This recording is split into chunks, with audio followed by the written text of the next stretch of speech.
This is LBC from Global, leading Britain's conversation with James O'Brien. It is 3 minutes after 10 and you are listening to James O'Brien on LBC. Just sort of noting that Donald Trump story in the headlines there. I mean, the transparency's off the charts, isn't it? It would appear that Donald Trump himself has now developed Donald Trump derangement syndrome as a consequence of him now calling for the Epstein files to be released. He has changed his mind, we learn. In case you are not paying attention to that story, and I think on this occasion you probably should be, you won't be surprised to learn that all he's done is recognise that he's going to lose. Enough Republicans are going to rebel by voting. He's already fallen out quite violently with the Jewish space laser lady, but enough Republicans are going to rebel by voting to release the files, so he has to pretend before that happens that that's what he wants to happen, so that he can pretend he hasn't been humiliated and rejected by members of his own party. So much Trumpology is a little bit like Billy Bunter, isn't it? Or a sort of ranting toddler insisting that the opposite of what they claimed 2 seconds ago is now true. But that is the only reason why he is now calling for the files to be released. And then two things will happen, one of which is already underway. There will be attempts to claim that men who had sexual relations with young women and girls aged 15 or thereabouts weren't really doing anything that wrong after all. That's already underway from some Trump loyalists. And the other thing that will happen is simultaneously, when embarrassing or shaming things come out in those released documents, the claim that they're not true, reliable, or accurate will reach weapons grade. And as ever, the only question becomes, will he get away with it this time? To which you'd have to be pretty confident to answer no, wouldn't you, given how much he's already got away with before. We may have a little bit more on that subject later in the programme. But we turn our attention, but both necessarily and intriguingly, to a speech that Shabana Mahmood, the Home Secretary, is set to give later today, in which she is going to reprise policies last aired, although it's surprising how many people paid to sort of analyse and unpick this kind of stuff haven't really noticed that most of what she's proposing has already been proposed before by one, if not two, Conservative Home Secretaries. And I want to, if we can, have a grown-up conversation about this. There's a couple of things that depress me, actually, because I think she's right when she suggests that quotes, illegal immigration, end quotes, and I'll explain those quotes to you in a moment, has torn the country apart. You know how many people have become addicted to the outrage economy. You may even have someone in your life. There's an agony aunt in the newspapers today addressing somebody's 73-year-old father who has become addicted to this sort of outrage on these issues that seems to be everywhere at the moment, mostly on social media, but inevitably it has leached into real life as well. And when you read a Labour Home Secretary saying that illegal immigration has torn the country apart, and you realise how lost some of the logic has already become, because what they are describing as illegal immigration is asylum applications, which generally receive, I think the figure is about 90% approval ratings. So you're talking about, quotes, genuine refugees, end quotes, who cannot come via any regular routes, thanks to Tory party policies. And listen, it's 7 minutes after 10, and I am waving a white flag here. What I'm saying is completely true, but I don't think it matters. I don't think it's mattered for some time. I think we may have pinpointed the moment together when we thought it ceased to matter. But when that phrase illegal, which became a noun very quickly, didn't it, rather than an adjective, it became a noun, we started talking about, well, I didn't, but lots of people started talking about illegals. And they conflated asylum seekers with illegal immigrants because technically it became illegal to cross the channel in a small boat and arrive here irregularly. But it also became the only course of action available for people who wanted to come here for a variety of reasons, most of which history teaches us are to do with familial links and language skills. But again, that's another white flag. It's a sad day for facts, when a Labour Party, when a Labour government moves onto this territory. So there are two facts for you there. It is semantics to describe these people as illegal immigrants because they quickly become legal in 90% of cases when their applications are processed. And the second bit that is simply not true is that people are drawn here rather than other places where the rates in percentage terms are more or less the same because we are perceived as being a little bit more generous or what's the phrase that they use, soft touch or something like that. Again, it doesn't stand up to scrutiny. I think you get about £9 a week if you're sleeping in a bunk bed in one of these repurposed hotels. But I suppose that's preferable to sleeping under a bridge or sleeping in the kind of conditions that you might be enduring in Calais. So those two white flags are being raised today. I don't know what the plan was when the Tories criminalised asylum seeking. I really don't know whether this is what was supposed to happen, whether they knew that the electoral writing was already on the wall and therefore they decided to bequeath an extraordinarily toxic legacy to a future Labour government. But I do know this, those two battles have been lost. And if there was any doubt about that, Shabina Mahmood will remove it in the House of Commons later today. Genuine asylum seekers are illegal immigrants. That is Britain. That's Brexit Britain in 2025. And you can't win that argument now. It's over. If not for a generation, then at least for an electoral cycle. Or at least as long as Shabana Mahmood remains Home Secretary and equally Keir Starmer remains Prime Minister. The other lie that's probably worth reminding you of is that these people are staying in 3, 4 and 5-star hotels. I think it's probably fair to say at 10 minutes past 10 on November the 17th, 2025, that anybody's still making that claim in the professional sphere, in the world of people who get paid for their opinions, they know that they are lying, okay? I think it's perfectly possible for your dad or your Auntie Doris to go on Facebook and come away convinced that that's true. They are being lied to.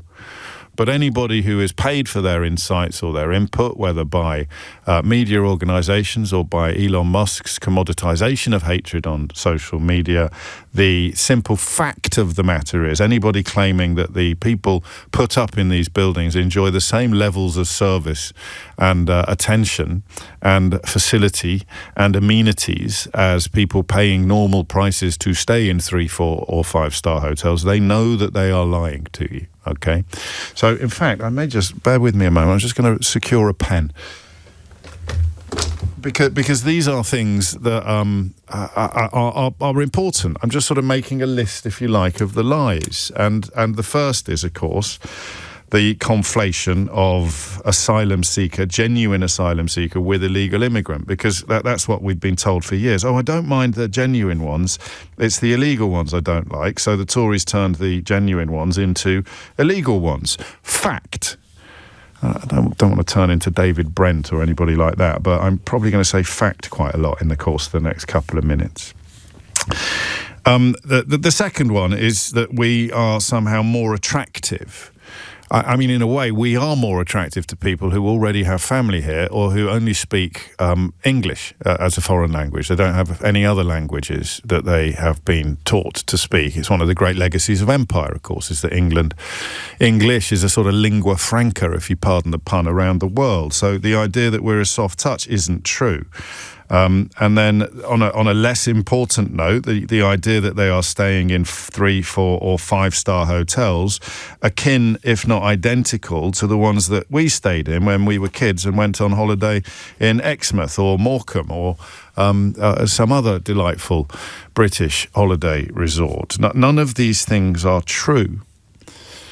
But it is true that, quotes, illegal immigration, end quotes, has torn the country apart. Because of that YouGov statistic that I bored you rigid with 2 or 3 weeks ago that shows if you ask people what they care about most, they'll tell you in second place it's immigration, and yet if you ask what affects their life the most, they'll tell you that immigration is in 7th place, and that doesn't even qualify or specify illegal.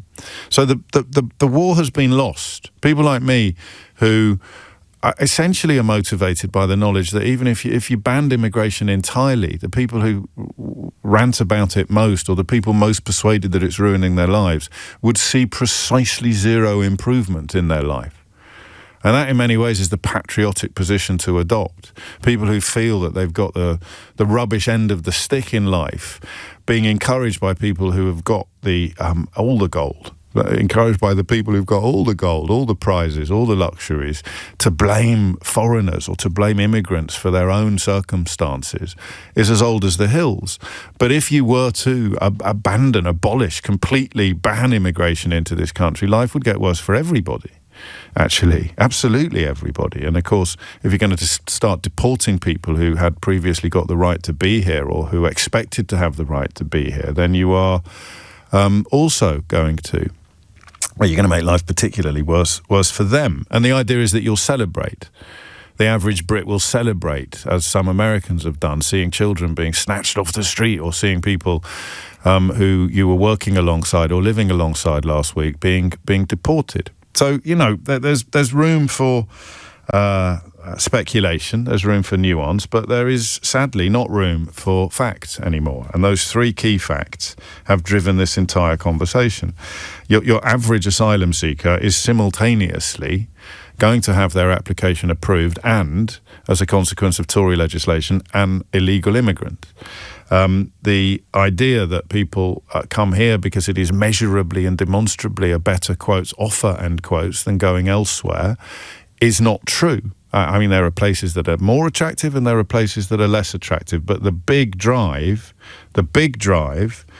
comes from people who have family or language links to this country. And then the third thing is that they're all staying in the kind of hotel that you and I could barely afford ourselves if we wanted to spend a fortnight in Filey. And that's why the country has been torn apart by illegal immigration, to use Shabana Mahmood's words. The other phrase that's quite interesting, which isn't untrue, you say fighting age men instead of working age men, and you completely change the nature of the debate. But that debate is lost as well. There's no point saying working age men, because that's dog bites man. You say fighting age men, you're trying to create the idea that they all want to fight you, rather than the idea that they all want to work. What do you think is more likely to be true? I'll show you 100 people that have come here via small boats. How many of them do you think want to fight you, and how many do you think want to work? You can have a fight anywhere. They could, if they wanted to fight, they could have stayed in their own country and fought against whatever oppressive, tyrannical regime it is that would have locked them up and tortured them, so that they were never heard of again, in the case, of course, of Syria. But oh no, don't say working age. So the question that intrigues me most up first this morning is from the very first line of a piece that Shabana Mahmood has written for The Guardian.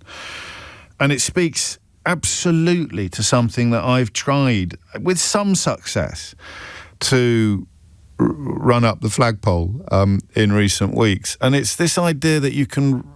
Was it a lady in Telford? I think it was a lady in Telford. I was desperately trying to find the constituency that Labour is appealing to.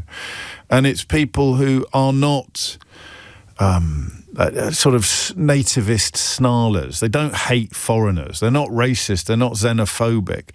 And they're not anti-immigration, but they are very exercised by the idea that the system is being abused.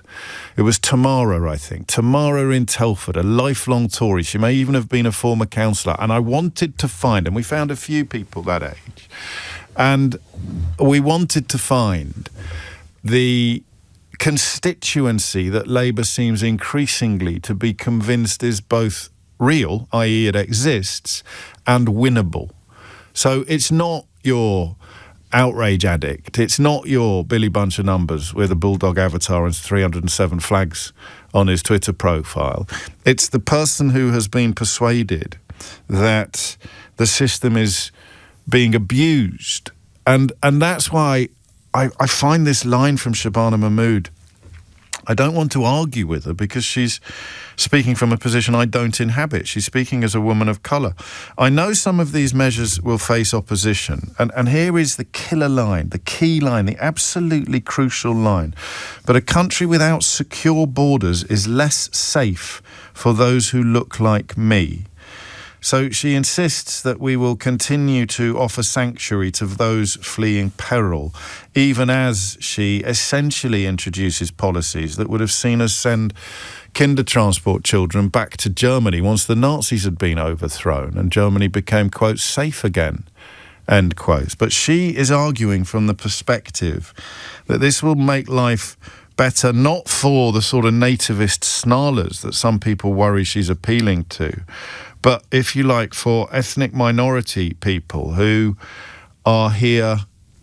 Well, you see, if I say legally, then I'm including 90% of asylum applications over recent years. So I think the question I'm going to ask you is this. Who do you think she's appealing to? Hand on heart. Who do you think Shabana Mahmood is appealing to with policies that will see anyone with refugee status potentially forced to return to their home country if it becomes safe? People granted asylum, so genuine, bona fide applicants waiting 20 years before they can apply for permanent settlement. Ukrainians sent home once the conflict or the invasion by Russia has been settled. I don't know whether it would be one way or another. If Putin were to completely occupy Ukraine, would we send them back there? You'd have to hope not. But the line I've seen is that once the conflict with Russia has ended, there'll be no automatic housing or financial support for asylum seekers, which means they'll lose the £9 a week and the roof over their head that they currently get.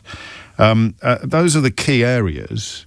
And the key question, I'd like to get into the question about whether or not you, as somebody from an ethnic minority who is second, third generation or first generation, but here completely regularly, under completely normal and unextraordinary circumstances, whether you think these policies will make people less suspicious of you, less negative to you. But that's quite niche. I'm going to open this question this morning with one that absolutely everybody can answer. Okay, Shabana Mahmood is going to make life measurably harder for genuine refugees. Genuine refugees. Why? 0345 6060 973. Why do you think she's doing it? And who do you think this is designed to appeal to? Because I'll tell you, a lot of people who won't like it are currently sitting on the Labour backbenches behind her and her colleagues on the front bench.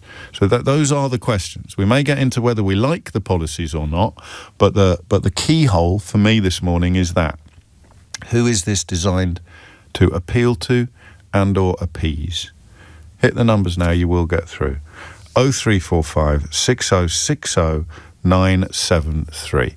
We'll move into the question of will it work, but we begin with who, when Shabana Mahmood announces later today, plans to make genuine refugees' lives much tougher, and therefore, in her mind, it's less likely for genuine refugees, people truly fleeing war, fleeing persecution, fleeing famine.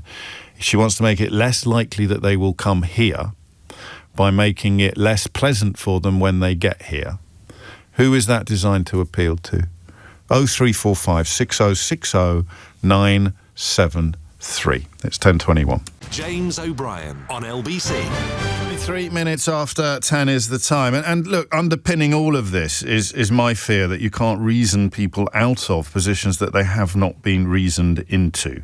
So even as we wave the white flag on the importance of facts when it comes to the difference, if you like, between an illegal migrant and an asylum seeker historically, or the concept of the UK being a soft touch, or even people waiting for their applications to be processed living in, quotes, 3, 4 or 5-star hotels, even as the facts have failed to inform the opinions on all of those things, the Labour Party seems to me today to be doubling down on the idea that people can be reasoned out of their negativity. I'm not sure they've been reasoned into it, but I am, of course, open to persuasion. But that's the key constituency that Shabana Mahmood is targeting. People who she thinks can be reasoned out of their current position, their current unhappiness, their current negativity towards immigration in general or specific types of immigration. But if they haven't been reasoned into that with actual factual events and phenomena, then I don't know. I'm just a little bit pessimistic that people can be reasoned out of those opinions and out of those positions. So, listen, there's no point just texting me Farage or reform. Obviously, I think that there is a hope contained within this that people currently falling for the lies and nonsense of those characters will be persuaded back towards the light by these policies. But I want you to tell me about the person that you think this will appeal to, as opposed to the genre. The person that you know, perhaps it's you. That's why I've got Tamara in Telford in my headlights this morning, because there are nice people who believe things that may not be true, that Shabana Mahmood is trying to reach today. David's in Bayswater. David, what would you like to say? Yeah, hi, James. Great to speak to you again. So I'm an immigrant, but I came in 1974, so it's a very long time ago, and I came in under the Patriality Act, so it was quite a simple way of coming, not like the people coming on the boats, who it's a real struggle for. But I think the first thing I'd say is that there was a study done which proved that 90% of the people on the boats didn't have documents. So I think that form of coming here has given a bad name to people coming to this country, because people do suspect most of them. Where was that? I'm not. I'd have to be careful to double check on things. I did. Honestly, it's a Home Office report. I can. No, I don't doubt it. But obviously, by the time your application is approved, then your case and your identity will have been confirmed and established. But James, what I'm saying is, when someone doesn't have documents, it casts a pall over the whole thing. People think, why have you thrown away your documents? You're trying to hide something. So whether or not they're accepted, the public are going to suspect that these people have, they're not coming here as proper refugees. I'm not against it myself, because the survey I can find is by Migration Watch, not the Home Office, and that's kind of like the propaganda wing of UKIP back in the day, So again, an organisation that exists to demonise and denigrate immigrants is probably not the place we should go first. No, okay, but don't let. It's important that we establish something first and foremost. If 90% of applications are processed successfully, or 75% or 80%, whatever the figure is, it shifts from year to year, but it's very much in that ballpark. Those are bona fide asylum seekers. Well, okay, James, but I agree, but I'm you saying have to. The fact. Okay, it's not an opinion; it's a fact. So this 90% figure. James, can I just say this? Well, no, you can't, because I worked in a college. No, you have to stop talking for a minute, okay? Okay, right. So the statistic you've provided is bogus, which means that your next position, the next point you make, is based upon a bogus presumption. The most important element of this conversation is the success rate of applications. They don't say to somebody who has no documents or no passport, they don't say to that person, oh, never mind, we're going to accept your application anyway. You're no longer an applicant. You are now a genuine refugee. That just never, ever, ever happens. So I'm sure it's possible to duck under the wire with a sophisticated, made-up backstory, but the point you've begun by making is untrue, and any point that you're then going to build on an untrue element is worthless. And now you're going to carry on talking. Right, okay. Because that's how these debates work, isn't it? Yeah, of course. Everything you've said is wrong, but your opinion hasn't shifted one jot. Right.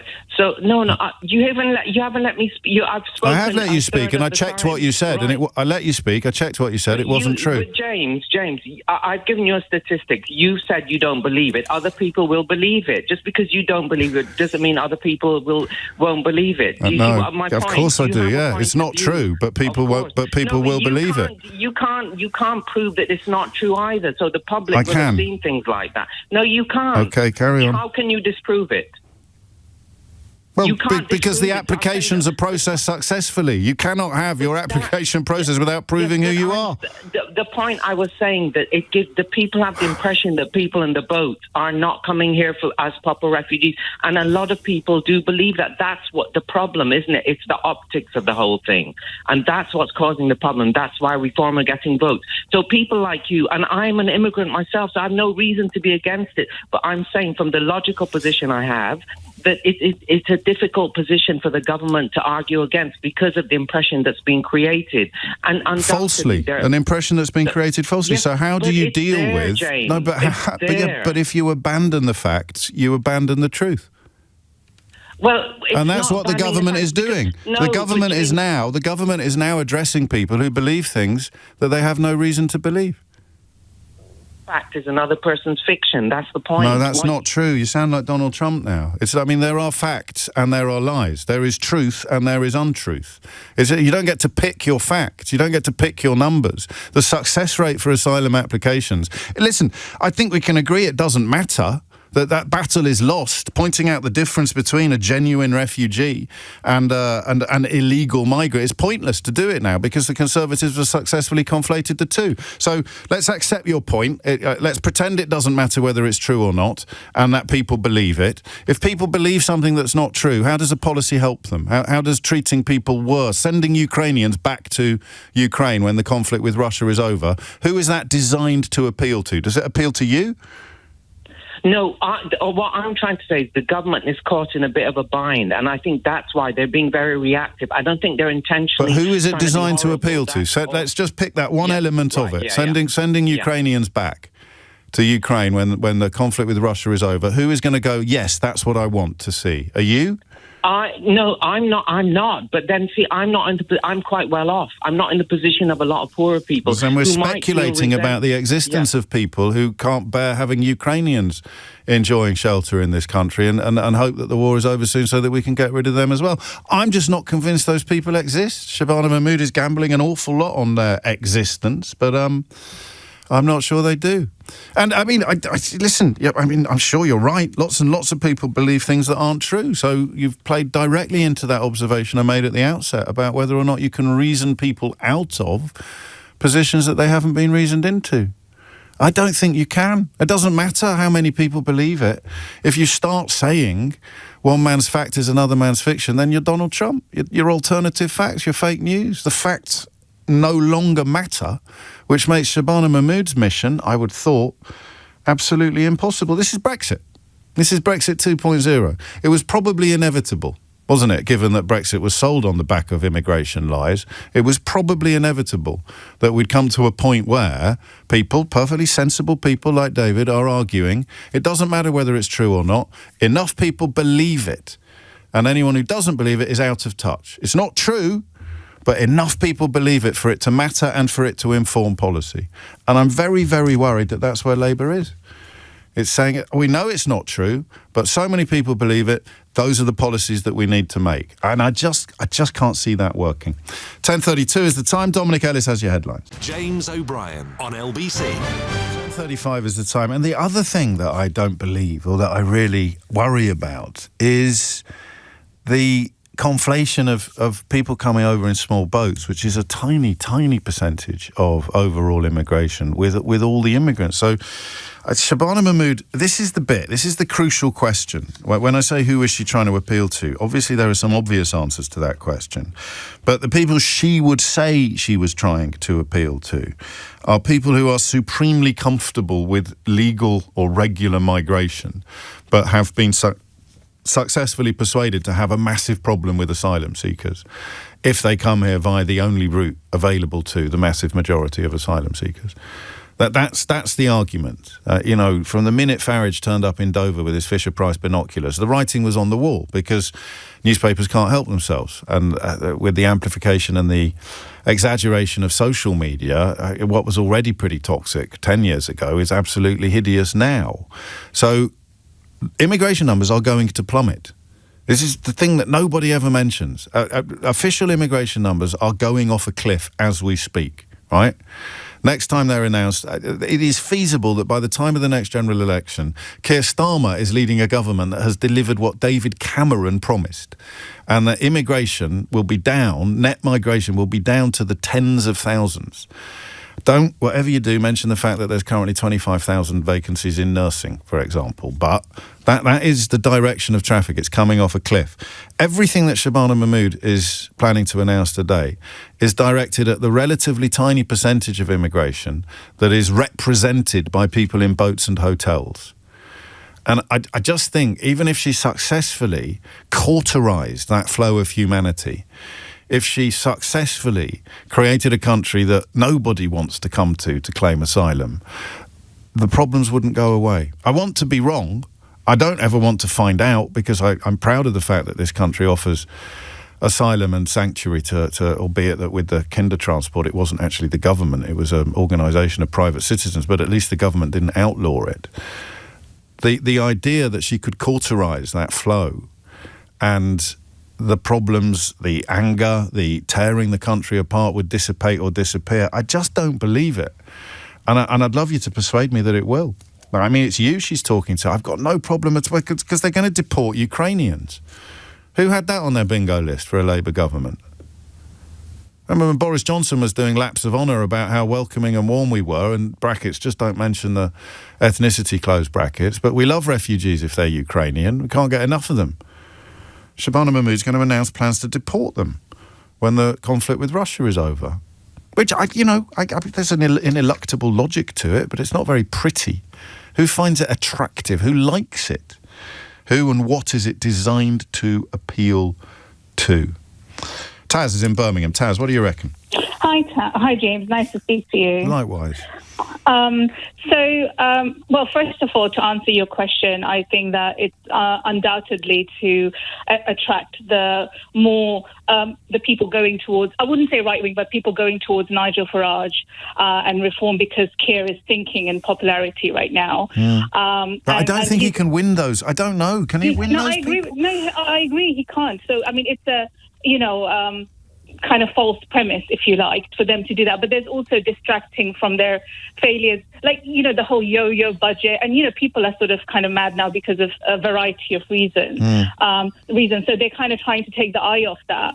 But if I may, I would actually like to mention something else that you were referring to earlier in your, little commentary, which is the influence on actual migrants, like legal migrants, because as you have stated many times, that it's over 90% are legal migrants. Well, they're all legal, but like coming through regular routes, because the people that are coming desperately on boats that could sink and could kill them, they don't know about these policies. If you look at what's been happening in Sudan and the trails of blood that are visible from space, I doubt that anything would put people off from those regions from trying to desperately flee to anywhere they could call home, right? Well, yes, I know but my point would be, if I were a part of the constituencies that we're examining today, I said, yes, but they can stop somewhere else. It doesn't, you can accept the necessity of fleeing. You can accept the necessity of fleeing, but why do they have to come here? And then you create the myth that we do more than other countries, and you have your electoral leverage, don't you? Why do they have to come here? Well, because you did Brexit, and now you no longer have the agreements that you had on, sort of the channel crossing. And that makes it harder to deport them. But Shabana Mahmood wants to make it the case that it's not even attractive. They won't want to come here because it's going to be even worse than it is already. But they won't know that. That's the thing. That information is not going to be available to them, because those people traffickers are going to convince them. And because I remember seeing this article about Albania, and how there was on TikTok there were ads by people traffickers saying, "Oh, come, you've got guaranteed jobs," because they want to earn their money as well. And also, like, people that are desperate, they'll want to go somewhere that feels like home. And like you said, many people speak English, and they'll want to come to the UK, or they'll have family here. So, if you've seen your whole family being massacred and you're fleeing, you don't want to go to a country where you know no one, you don't speak the language. You want to go somewhere you feel comfortable. So But these arguments are lost. I mean, this is my hat trick of hogwash. The illegal migrant asylum seeker conflation, the soft touch lies, and as part of both of those, the 3, 4, 5-star hotel myths. That we've lost those arguments. It doesn't matter. People will tell you they're not. That they might be true, but it doesn't matter. One man's fact is another man's fiction. And if those arguments have all been lost, if those facts have all been rendered redundant or irrelevant, then who's left for Shabana Mahmood to appeal to today? I mean, there is no one. I mean, what she's doing is basically survival strategy for Labour and also for herself. I mean, something that she says is true, what she says about it makes it more difficult for ethnic minorities like herself and also myself, is that, when you're in a very hostile environment, you do anything to survive, right? And currently, I can tell you, as a Muslim woman, as a brown woman, as a hijabi woman, it is extremely toxic. It is extremely unwelcome. And does that get better if people are persuaded that our borders have been... No, of course not. Are you sure? No, and you're laughing at me. I'm not laughing at you. I'm laughing at the premise. I mean, did it get better when they got rid of the Jews in Nazi Germany? No. Okay, now let me rephrase, because I'm thinking of people, some of whom I may hear from, sadly not on the phones anymore. They used to ring in. Well, not sadly, but they still text me. And they will not change their attitude towards you as a Muslim woman, as a hijabi. They are always going to be racist towards you, okay? So they exist. But there are people who believe that the country is porous. There are people who believe that albeit that it's a tiny number of the overall figure, but people coming here via these irregular routes necessitated by Tory policy, they believe that they have a big impact on their life. They believe that they're the reason why they can't get an appointment at the NHS. And that blame or that anger, that migrates towards you, people who are not white, let's not beat about the bush, non-white people. I still think your charming giggles notwithstanding, I still think they believe, as in Shabana Mahmood and her colleagues, believe there's a big difference between those two constituencies. There's the person who will always hate you for being brown, and then there's the person who doesn't have a racist bone in their body, to use the popular phrase, but thinks that it's too easy to come in here and avail yourself of public services. And if it is demonstrably harder to come here and avail yourself of public services, then that person stops blaming you or stops lumping you in with the problem. That's the theory, I think. But immigrants can't avail public services anyway. So in terms of welfare, yeah, and that's the fourth fact, isn't it, that we're going to have to put on the list that's been completely defeated. I don't want to insult anyone, but I feel like people have been brainwashed by year after year of headlines saying immigrants this, refugees that. I mean, it's only 37,000 people that came on the boat, but over 90% migration is legal. And if I may just speak a little bit on that, if you don't mind, because that's going to really affect us. So in my family, although I'm first generation, almost everyone in my family has come to the UK, done higher studies and gone back. PhDs, masters, you name it.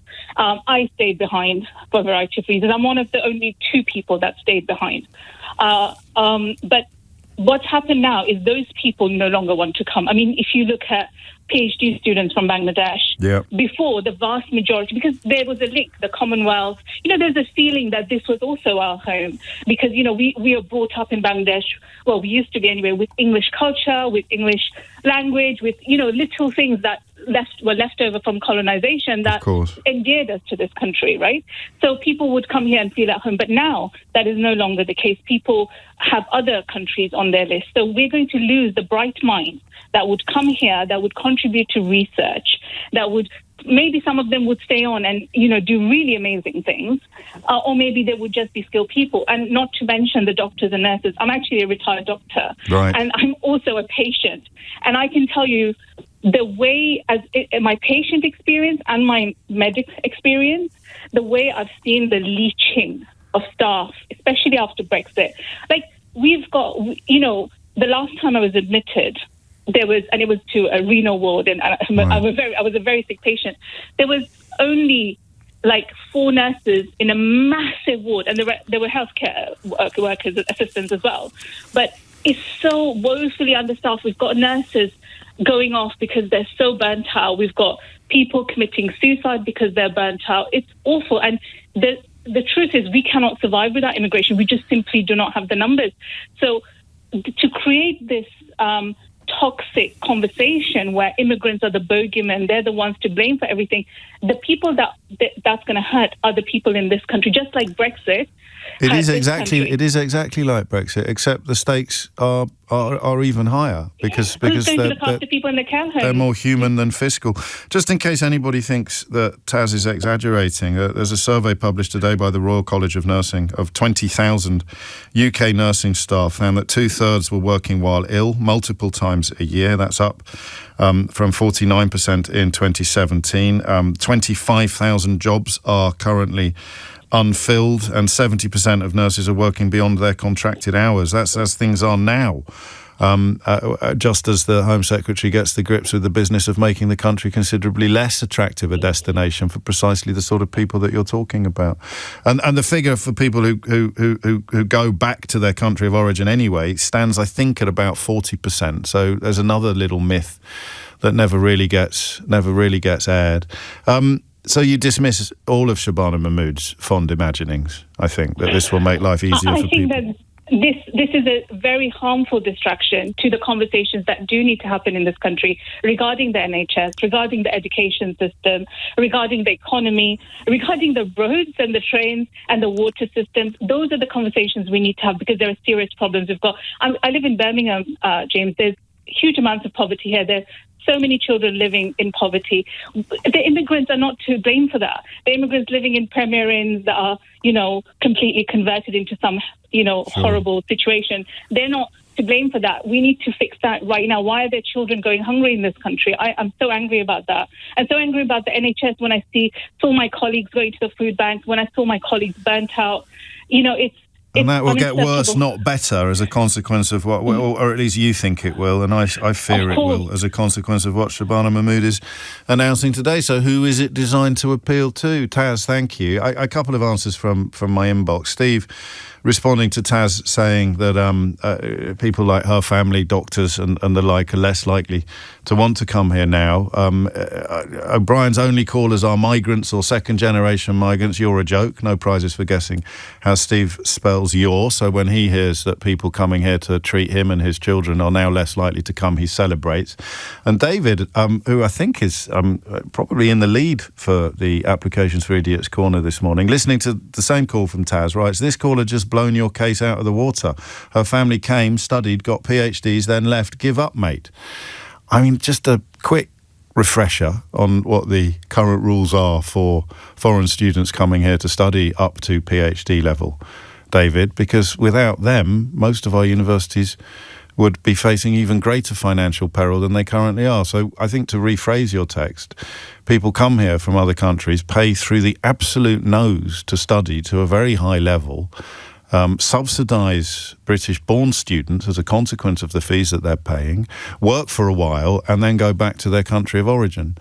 So no refugees or asylum seekers contained within this conversation, which is all that we're talking about today. But also, that's all good, mate, for this country. We get the fees from the universities, we get the benefit of the qualified people, and if they're going to go back to their country of origin when they reach an age at which they're more likely to become a drain on the state, i.e. pension age, then for people like you, if you could actually add 2 and 2 and come up with 4, you'd be celebrating. Hey-ho. And that's what I mean. It's people like David and Steve that I worry Shabana Mahmood is trying to appeal to, and they both struggle to spell their own name, let alone understand the nuance of policy, reality, fact and fiction. It's 10 to 11. James O'Brien on LBC. 53 is the time. We haven't moved on really to the question of whether it's likely to work, because you can't do that until you've identified who it is supposed to appeal to. And I don't want a uniformly negative response to that question. I like this from Amanda. I think she's appealing to me, James. I'm an English middle-of-the-road sort from the working class who votes Labour. I think I might be called Blue Labour. I was brought up in council housing, so I've benefited from that very much. I'm very sympathetic to asylum seekers, but people are finding things very hard in this country. If she doesn't do this, we will get Farage or something worse, I'm afraid. That's how I'm feeling. I think it will calm things down and set boundaries. And then, I mean, respectfully to Amanda, I can buy that until I read what the policies are, you see. I don't know anyone who is going to be jumping for joy at the prospect of deporting Ukrainians back to post-war Ukraine. I just don't. Or people who can make a compelling case, because I think Ukrainian refugees were allowed to work. So the argument, well, I know they were. So even there's no real argument that people are going to be a net cost as opposed to a net benefit. I think I've seen research on that.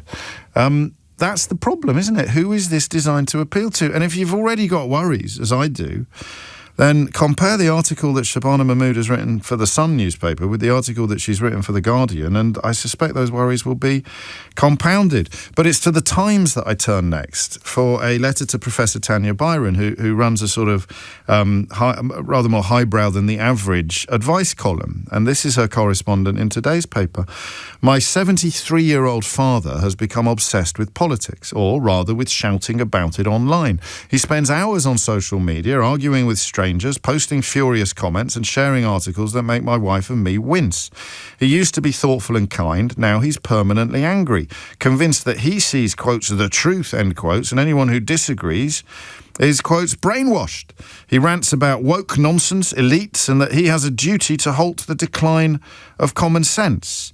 And Professor Byron provides a very powerful and quite moving account of how you can at least try to pop these bilious balloons. She provides the psychology to explain what's going on with him. He's in something called allostatic overload, which means his stress system is stuck in fight or flight mode.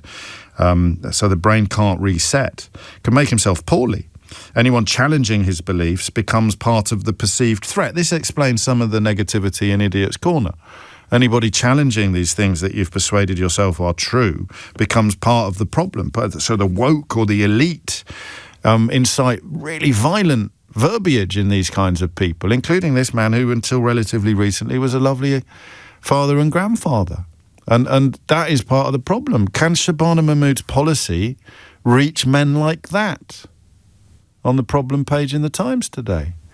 I don't think it can. If it's a psychological problem that you've got, is there really an intellectual or a political solution? I'll give you an idea. There is speculation that these policies would involve the confiscation of jewellery from asylum seekers. That's Britain in 2025. Even speculation about such a policy is unthinkable to those of us who can remember Britain in 2015 or 2012. The confiscation of jewellery. And whenever I read out messages like that, I get messages like this. Julie writes, "That's my mum and dad."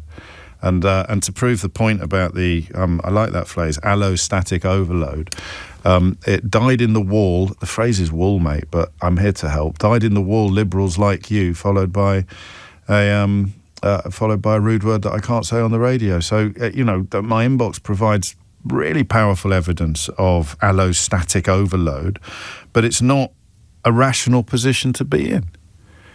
What is the rational anti-immigrant? I don't know. We may take some more calls after the news because I'm still fascinated by how on earth this is supposed to work. Malik's in Leicester, and then it'll be Craig in Great Yarmouth if there's time. Malik, what would you like to say?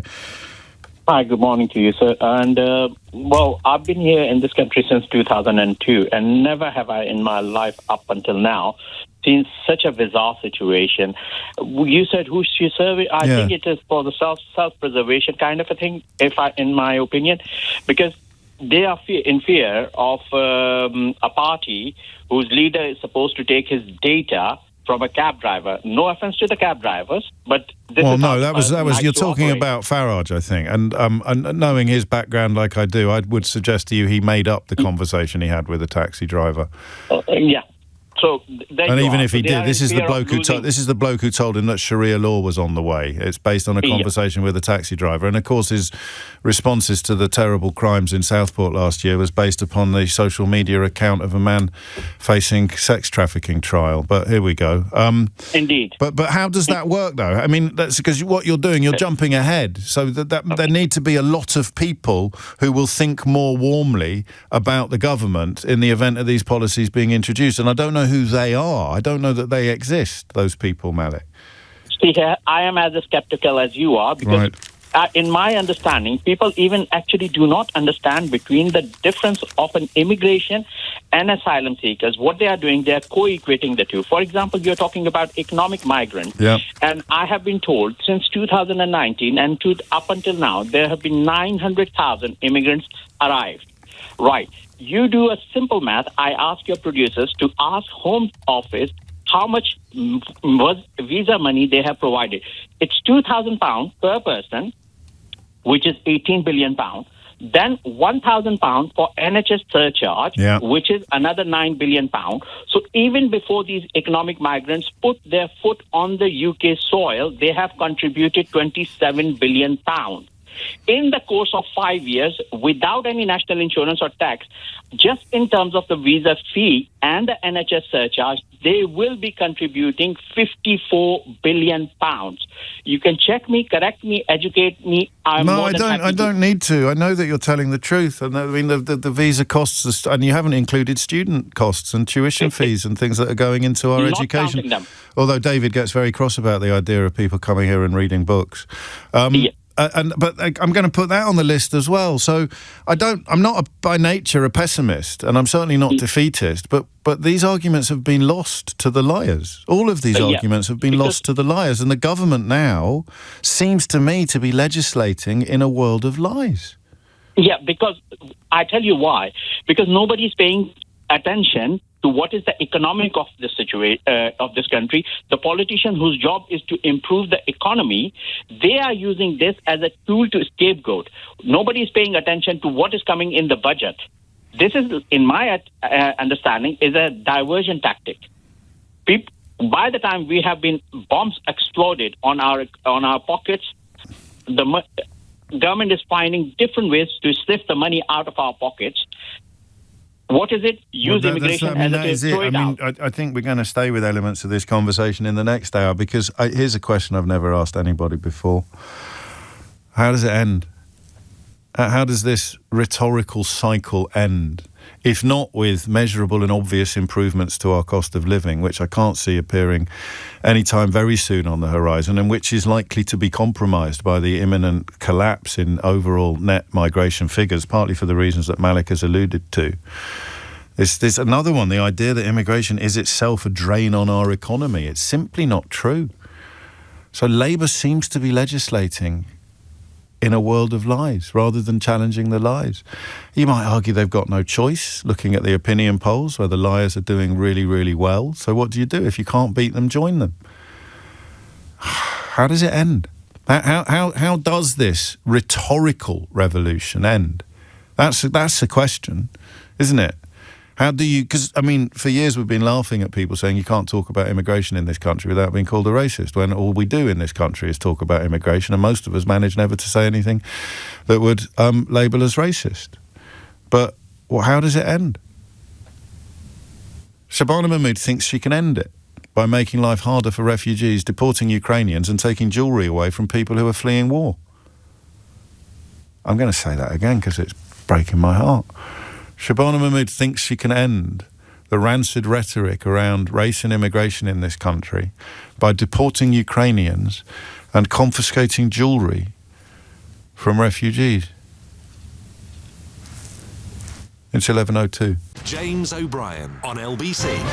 6 minutes after 11 is the time. You're listening to James O'Brien on LBC. I mean... How many people genuinely greet this element of today's news with glee? I just dread to think, frankly. Asylum seekers could have jewellery or other valuables taken to pay for the costs of processing their cases. A Home Office minister has said. So I said speculation a moment ago, and because of the word could in that sentence, I guess technically it gets filed under speculation. They could have their jewellery taken.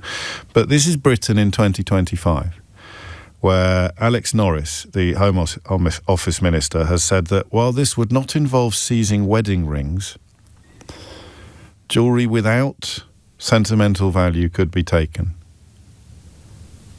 I mean, who on earth, even in Idiot's Corner, who celebrates that? I honestly don't know. I haven't been on Twitter for God knows how long, but I presume Billy Buncher-Numbers with a bulldog avatar and 73,000 flags in his profile loves it, but I don't know whether those accounts are real or whether they're sort of parts of banks of bot farms in St. Petersburg. Probably you could find somebody in Farage's outfit or Kemi Badenoch's Tory party who would celebrate that kind of thing, but this is a Labour Home Office minister. What did you go into politics for, lads? I really want to take jewellery off refugees. Any historical precedents for that spring to mind? Yeah, of course they do. God forbid Gary Lineker points it out because the Daily Mail would lynch him for his trouble. But that is very reminiscent of episodes in not too distant history, isn't it? I'm reading that in Britain in 2025. I think they've done something similar in Denmark, but that has become the inspiration for Shabana Mahmood. And listen, you know how my brain works. Well, you might not, but if you listen on a vaguely regular basis, then you will have some idea of how my brain works. Even as I state something is hideous, even as I express utter disbelief at what we appear to be becoming as a country, I wonder whether I'm missing something. I wonder whether there is a sensible, rational case for taking jewellery off refugees, taking jewellery off asylum seekers. Oh, we won't actually take any jewellery. We're just going to tell them that so they don't come here. I'm not sure that's any better, is it? It's not the big element of what's been announced. It may not end up being an element of what is going to be announced later. But who sits in judgment on what's sentimental value? I just wonder who this is supposed to appeal to. So if you're struggling with the broader question, because you can't think who it is, imagine how much you're going to struggle with the idea of taking jewellery off people. Who sits there now going, I love it. I love it. And of course, we live in a country at the moment where we suspect there are probably more people than we ever realised who would celebrate the confiscation of jewellery from asylum seekers or fighting age men, if you prefer. But I don't think they're going to say it out loud at this point in the rhetorical cycle, are they? And that's just what comes next. It's all about what comes next. They'll say it next, well, they'll say it out loud. So right now, there are people listening to this programme going, yeah, I love it. Do you remember Lily Pollman's Father's Watch? Do you remember that? I'm not sure I can tell you that story with the absence of emotion that perhaps is needed. But my late friend Lily, who dedicated her life to campaigning against hatred of all kinds, was hidden from the Nazis as a child, and told me a story about the moments when you realised things were really changing. And it was when the caretaker of her apartment block in Lviv, actually, and now I get geographically confused. It's on the Ukrainian-Polish border, and at that point, at the outbreak of the Second World War, it was on the other side, to the side that it's on now. But the caretaker just took her dad's watch, because they were scared, and they knew what was happening. And that idea of having lived in the same building as someone for 20 years, not realising that he was looking at your watch and your Jewishness, and feeling bilious envy, and at the first opportunity he took the watch. I might play you the clip later, maybe not today, but that is the first thing I thought of, oddly, because that's just one man. But he's the kind of guy who would be celebrating the removal of jewellery from refugees, and apparently we've become the kind of country where we take jewellery from refugees. So, how does it end? And by that, I simply mean, if, like me, you have historically found it ridiculous for people to argue that you can't talk about immigration in this country, or we never talk about immigration in this country, or the silent majority are obsessed with immigration but can't talk about it, given that it's been on front pages, it's been on phone-in shows, it's been everywhere for as long as I can remember, but for the last 10 years it's often felt like the only story in town. How does that, because this is the calculation Shabana Mahmood is trying to make, and I think she's got it horribly wrong.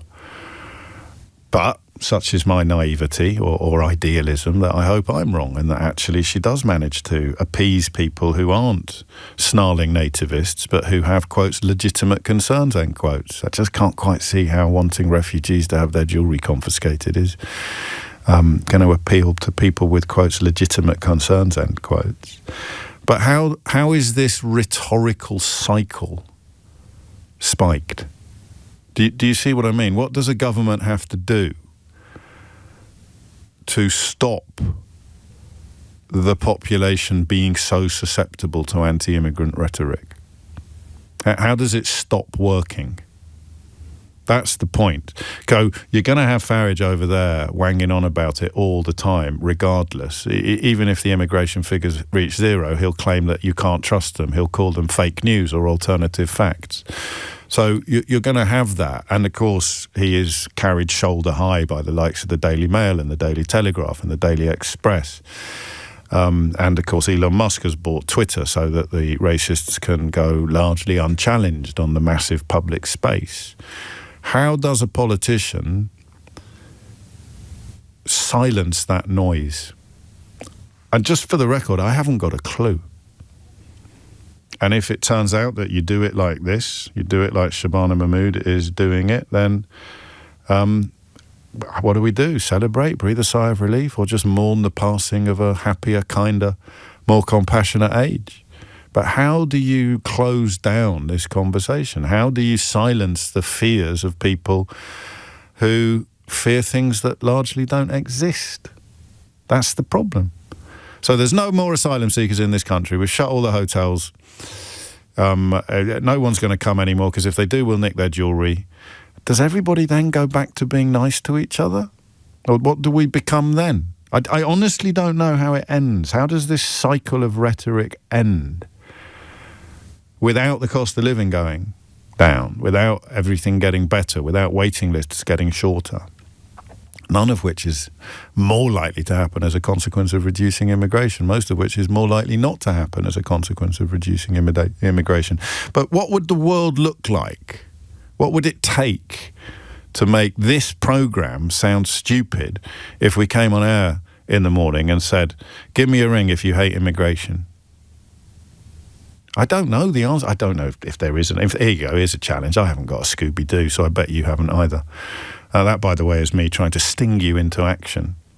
But imagine if I was a more traditional phone-in host, and whenever it was a slightly slow news day, I'd just invite you to tell me why you hate immigration, or why you don't want an asylum processing centre anywhere near you, or why you don't believe the facts, or believe the evidence, or believe the figures, or why fighting age men is a phrase that you prefer to use to any other, or why.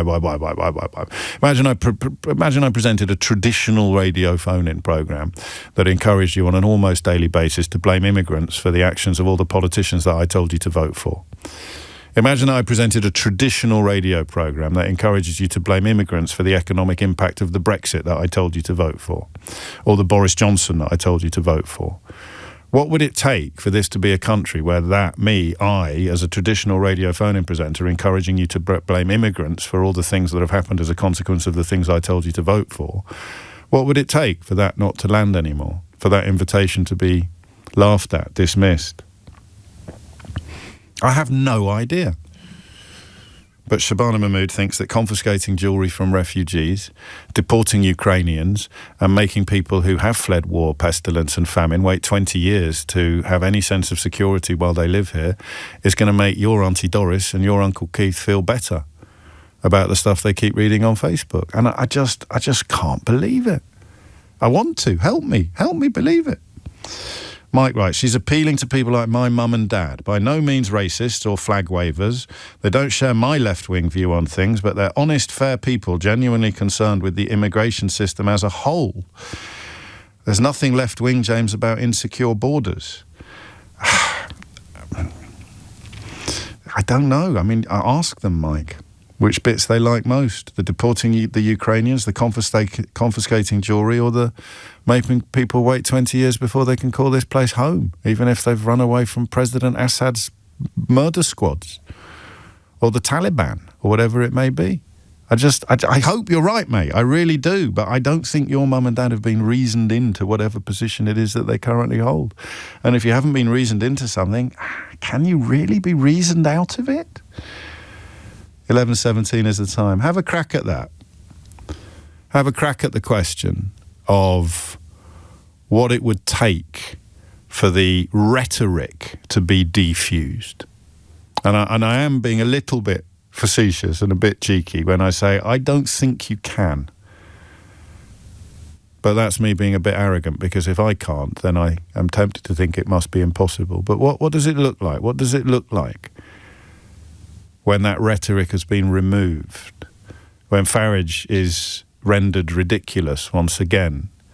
Can you really tackle people who blame immigration for everything they've done for as long as those problems remain? So as long as the impacts of Brexit, the impacts of Boris Johnson, the impacts of austerity, the impacts of Liz Truss, as long as those things all remain real, can you ever take away the weapons that the racists deploy to try to pretend that it's all the fault of immigrants and immigration? I don't know. And I don't think you do either, but the phone lines are open. James O'Brien on LBC. 20 minutes after 11. I'm not the only one wondering where exactly in the defence of Judeo-Christian values confiscating jewellery from refugees fits. But I do want to know how it ends, in a way. How we end up in a country where people are not successfully blaming immigrants for everything that we don't like. Craig's in Great Yarmouth. Craig, what would you like to say? What have you got? I'm sorry, I'm going to sound rather depressing, because I think this doesn't end well. Do you know what, mate? I think on a day that a Home Office minister from a supposedly left-wing party, never mind a right-wing party, which would be depressing enough, floats the notion of refugees having jewellery confiscated, if you're not depressed, there's something a bit wrong with you. I think that, I think, to be honest, this started probably about 30 years ago. I think we've allowed this to happen, in that we've constantly been fed by the tabloid press and the right-wing media, that it's given a voice to people who genuinely spread untruths, and we soak them up. 30 years ago, we're seeing tabloid news reports of bendy bananas and Yorkshire puddings not being allowed to be called Yorkshire puddings unless they're actually made in Yorkshire, and it all sounds like absolute madness, and we all buy into it. I mean, I was a teenager. My family bought tabloid newspapers. We read them. I thought it was crazy, absolutely ridiculous, and that kind of ill feeling towards the continent, towards anybody outside of the UK. It's back, actually. I won't tell you. It's back today. There is, bizarrely, you could almost get nostalgic about it, but there's a claim that the EU is coming after our oatcakes today. I may share that with you a little later in the programme, but I don't know if it'll cheer you up much. How does it end then? Because I think you're right to put it in the context of 3 decades. And you think of the Murdoch tabloids of that era and beyond, and the ease with which they shift from denigrating foreigners and immigrants to denigrating Liverpudlians. It doesn't really matter who the target is, as long as you can be violent about them. But how does it end in the current cycle? How do we get back to a kind of 2012 kind of vibe?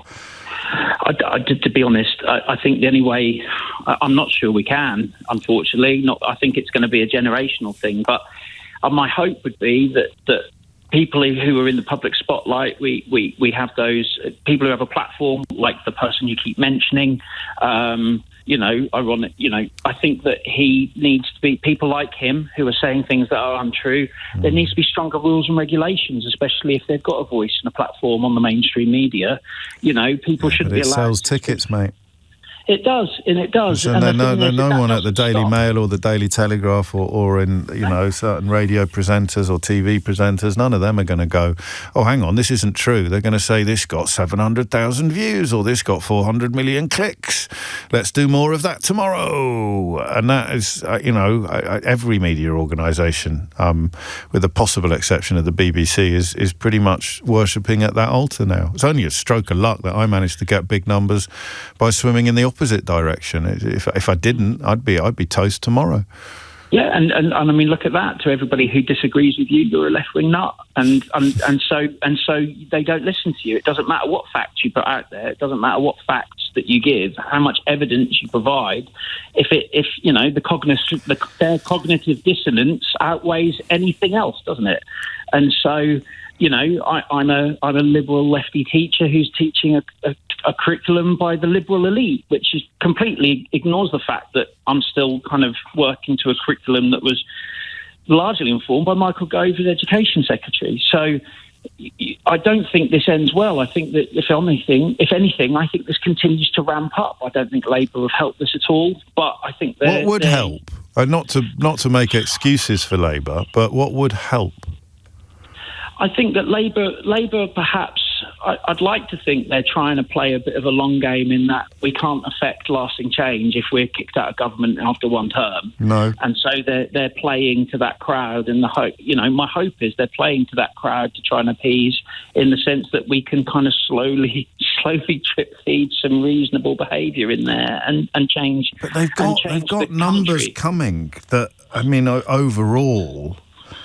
They've got numbers coming on net migration that David Cameron would have given his left leg for those kind of statistics, those kind of figures, partly as a consequence of Tory policies, partly as a consequence of Labour policies, partly because, for perfectly understandable reasons, we've become and partly because of Brexit, of course, because of freedom of movement being abolished, and partly because we've become a much less attractive option for people looking at a variety of options when it comes to their sort of cosmopolitan mobile future. So we know that the big picture is heading in the direction that these kind of people want. The little picture, the 39 or 40,000 people who've crossed the Channel in small boats, dominate the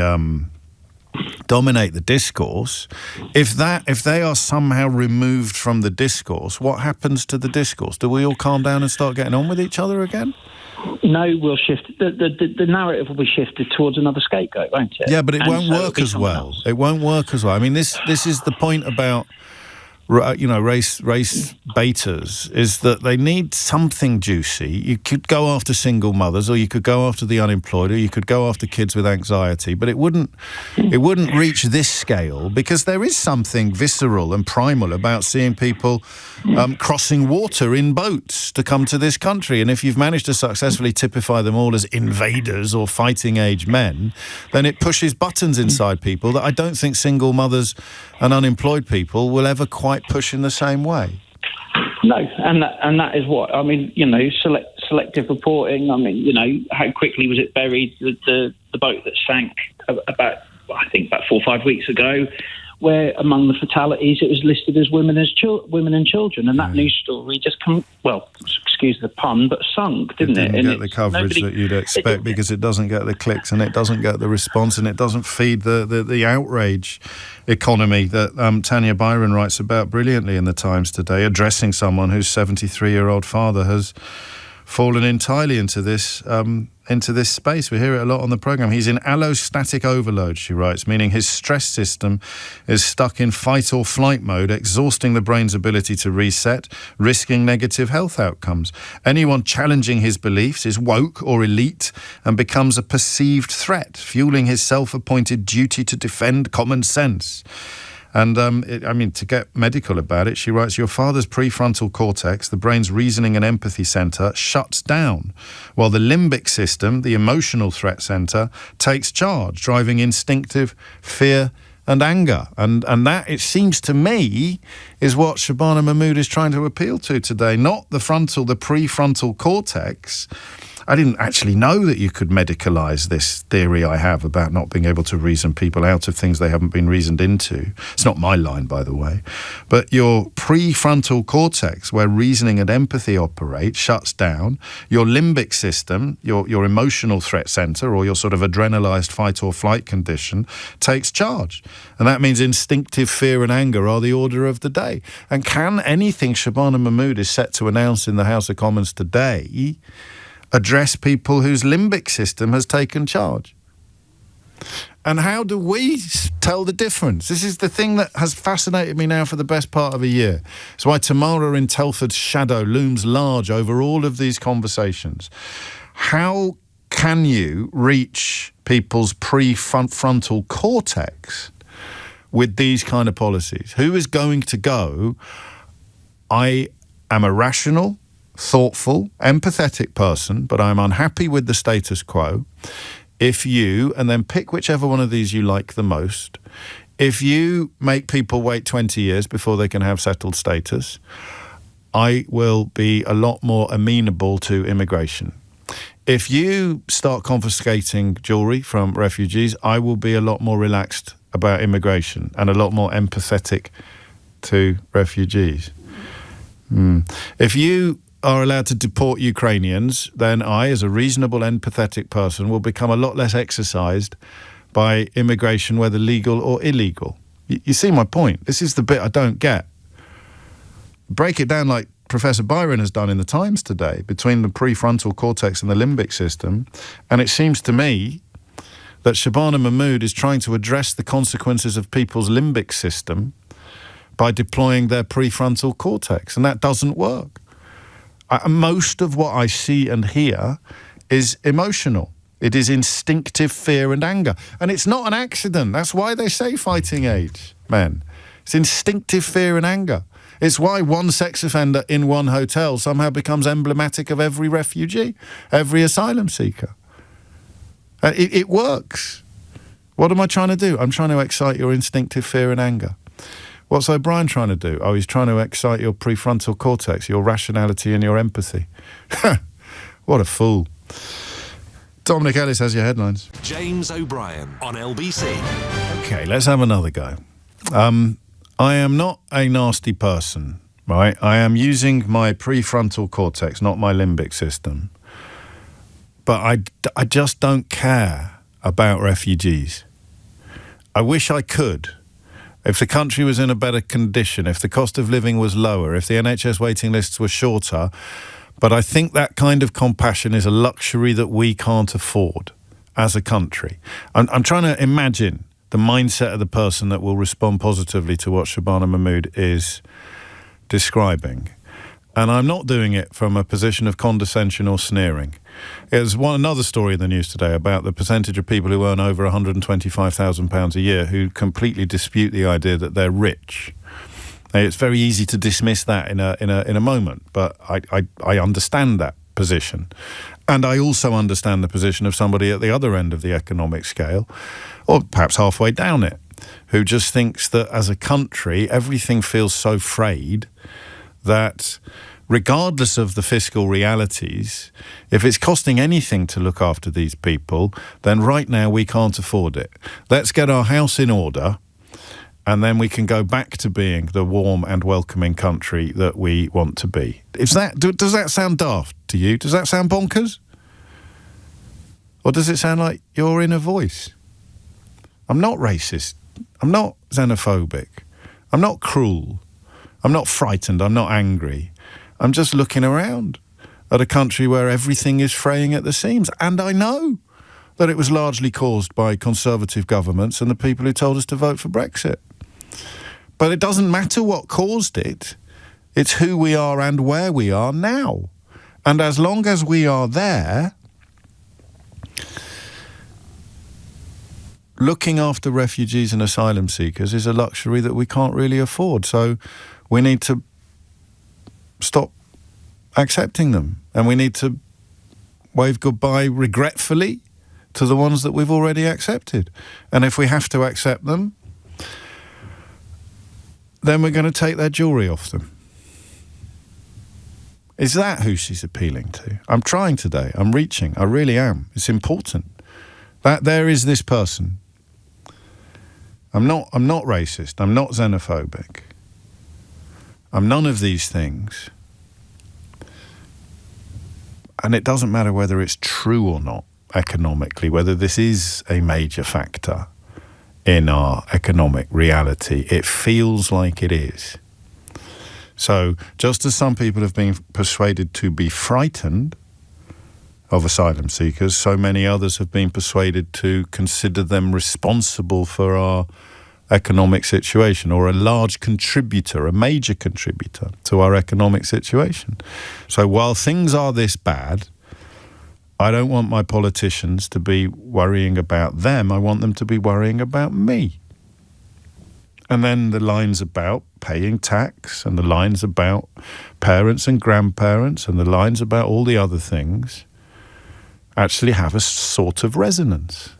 Now, it's taken me an hour and a half to come up, because you haven't called me to tell me that that this is you. You like the idea. Because the minute you tell me you like this idea, I say, because I'm annoying like that, really? You want refugees to have their jewellery confiscated? I didn't believe that those people existed. I really didn't. And of course, you probably wouldn't be ready to admit that you like that bit, but if you're trying to unravel Shabana Mahmood's thought processes, she's thinking about you, the person who is none of the things that the residents of Idiot's Corner or Billy Buncher numbers on Twitter, none of that, or Stephen Yaxley Lennon fans, none of those things. But just feeling that this country at this point in this era is devoting too much energy, attention and money to these people when we can't afford to. So I think that's the best I'm going to do until you do better. Okay? What, in that circumstance, does success look like? When do we get back to, quotes, normal, end quotes? Sharon's on the Wirral. Sharon, what would you like to say? Oh, James, you're my first-time caller, so I am a bit nervous. It's only me. It's only me. And I absolutely adore you. I think you're amazing. Thank you. I used to be, I joined the Labour Party 6 months ago. I wanted to join the Labour Party for years and years and years, and finally did it. But then I stopped my Labour membership about 3-4 weeks ago. Blimey. Because I felt that it just wasn't going anywhere, really. I went to the conference for the first time in my life. I really wanted to do that. And I think that immigration is something that has to be seen as hundreds of years, not the last couple of years since Brexit, or it has to be put into the context of the Britain's history in all these countries from where people are coming from. And I think most people, we don't learn, like when I was saying to your producer, when I went to school, I'm a black person. My parents came here in the 60s. They weren't the Windrush, but they were just after the Windrush. I grew up in school as very one black face and very few, and we learnt about 1066, and we didn't learn about the empire or history or anything like that. Well, you can't. I don't think you can sustain a lot of these positions if you do understand the empire and colonialism. The idea of responsibility, duty or shared heritage is largely why a sort of Brexity type historians hate the idea of people being taught about the reality of UK colonialism, British colonialism. You can't look at someone Indian and tell them to clear off if you know about what the British did in India, for example, or the Caribbean, or various other, probably half the world, probably. But I can see it from both sides, because I actually voted Leave. Right. So I can see it from both sides, because I always swing from one side to the other. I mean, you can't see it without in the context of, I'm a social worker as well for the last 30 years. So I've worked in lots of areas where it's impoverished areas. But then I go back to my nice house that I've got a mortgage on. Do you know what I mean? Yes, so, and the Leave vote was part of the Commonwealth prioritisation. Yeah. So the idea that we're not doing enough for our fellow Commonwealth members, we're opening everything up to people from continental Europe. Of course, we've ended up with the best of both worlds. We're still being hideous to people from the Commonwealth, and we've abolished freedom of movement for people from everywhere else. So, good Lord, that was the sort of left Leave voter, wasn't it? Or the Commonwealth-based Leave voter, which again had a patina of logic to it, but events have made it clear that didn't happen either. Well, I've got ADHD now. I recently diagnosed in February, and I'm 55, and my daughters call me extra. So I always kind of look from different angles, and I can see. I've lost my train of thought. That's now, all right. That's the ADHD. That happens to me all the time. So how does it end? Because what you're describing, you're obviously right to draw upon, 200, 300, 400 years of history and migration and movement and empire and colonisation. But we're in a window. We're living in a window. We're living in a small historical window where the demonisation of migrants and immigration, whether they're asylum seekers or not, is huge for reasons that are quite easy to understand.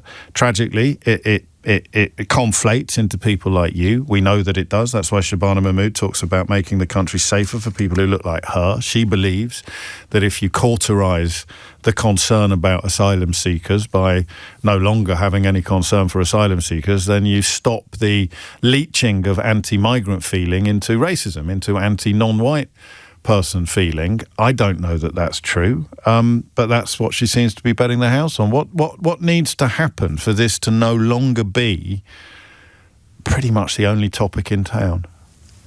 I think there needs to be honesty. There just needs to be honesty and you need to listen to what you really need to listen to your average person. Just try and simplify it. It's not rocket science. If we haven't got enough resources, like I said, I swing from different sides. I can tell that in the space of this phone call. But I forget what the exact figure is. I think public spending 24-25 is going to be about £1,278.6 billion.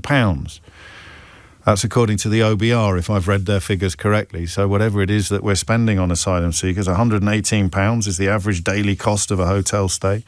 It's not going to touch the sides. But I think that's the position that we're examining today. The person the person that Shabana Mahmood is trying to appeal to. She's not going to appeal to a Farage fangirl or a Stephen Yaxley Lennon disciple.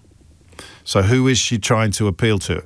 Answer, the person whose concerns are, they believe, rational. They don't believe they're built on fear and anger. They believe their concerns are built rationally, and I would typify them as people who think that we just can't do this now. We can't look after all these people now. The problem there is that it's not costing anything like as much as they think it is. There are nowhere near as many as they think there are, and we're not really doing a very good job of looking after them either. So those three more lies. It's a life of luxury, it's a soft touch, and there's millions of them. How do you legislate for things that aren't true if you're trying to address those? You see, we're back to where we started. It's coming up to 11:45. Mohammed is in Braintree. Mohammed, what would you like to say? Hi. I'm a huge fan, first-time caller, so I know it's only you, but I'm still nervous. That's all right. So, I would like to say that all of this is the Farage is doing, and once you fix this issue, he's going to create some other issue. So he hated Europeans, he got the Brexit done. Romanians, got us in this mess. Polish people, Romanians, Germans, French people, Spaniards. Yeah, so he basically got that done, and now he's looking after. He's saying, okay, where do I go next? Where do I spread more hate? I go to Dover with my Fisher-Price binoculars, and I turn the small boats into the biggest story in the country. And I know that the newspapers will come with me because hate sells. Yeah, exactly. That's what he's doing. And what's happening is, I don't think it's all about immigrants. So because it's more focused on Muslims, because Ukrainians are also immigrants, and no one's talking about them. So, well, they are talking about them today. She's saying that they'll have to go back to Ukraine when the conflict with Russia is over.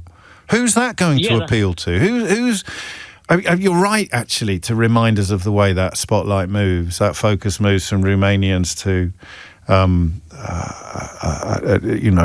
is it today? Asylum seekers, Syrians, Afghans, it doesn't really matter, does it? As long as they're foreign enough. It could be the Irish again in 5 years' time. But that notion of, being an insatiable appetite for fear and anger. Is it ever going to be safe? How do you close it down? How do you quash it? I don't think. I think the only what Labour is doing currently is they are firefighting.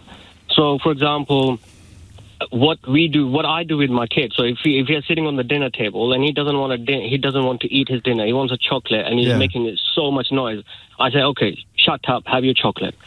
That's what she's doing. I know it's bad. I know it's not going to work.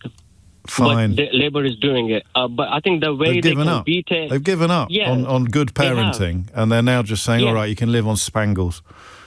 Yeah, and the way they can do it is, I think, counter it with another propaganda. So, counter propaganda with another propaganda. They have McSweeney there. He can, what he did with Jeremy Corbyn. So they have people capable of that. So I think what he's currently doing... I don't know. Some targets, some bombs are a lot easier to defuse than others. For example, I'll just defuse Ashley's. Thank you, Mohammed.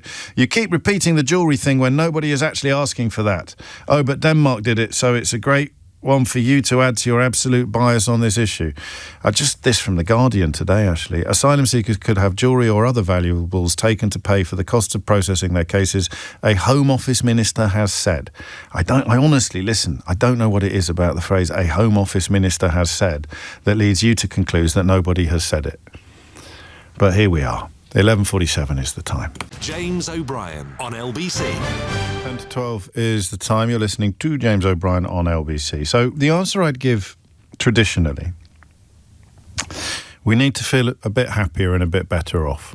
I do believe that's true, by the way. You wouldn't be able to shut down the actual racists because quite often they are very comfortable. They're editing newspapers. That's a very well-paid job. But you get that average person, a fascinating average person. Journalists obsess about Mondeo Man or Worcester Woman, or in my case recently, Tamara in Telford, the Telford Tamaras. If we generally felt better off, then we would be a much less fertile breeding ground for attacking immigrants. And this leads you to Labour, who have not made the country feel better off. You can argue about whether or not they could have done, or whether or not their legacy, what they inherited, rendered that impossible, but they haven't yet made anything really feel better. Again, you can point out things that they have done, if you like, but it isn't working, whether that's a communications failure, a policy failure, a performance failure, or a leadership failure, I do not know. But that is the only way historically that you turn back tides of anti-immigrant sentiment. And it doesn't always work. As I say, you will still have wealthy people or comfortably off people who just hate foreigners. And they can set up television stations, they can run newspapers, they can bankroll political parties, and they can scream blue murder if you point out that all they seem to believe in is a hatred of foreigners. And they've got the biggest loud-hailers and the biggest microphones and the biggest gobs on sticks in their service. So it's tricky. You can never get rid of them, but the message they would pump out in times of plenty loses so much of its power and impact.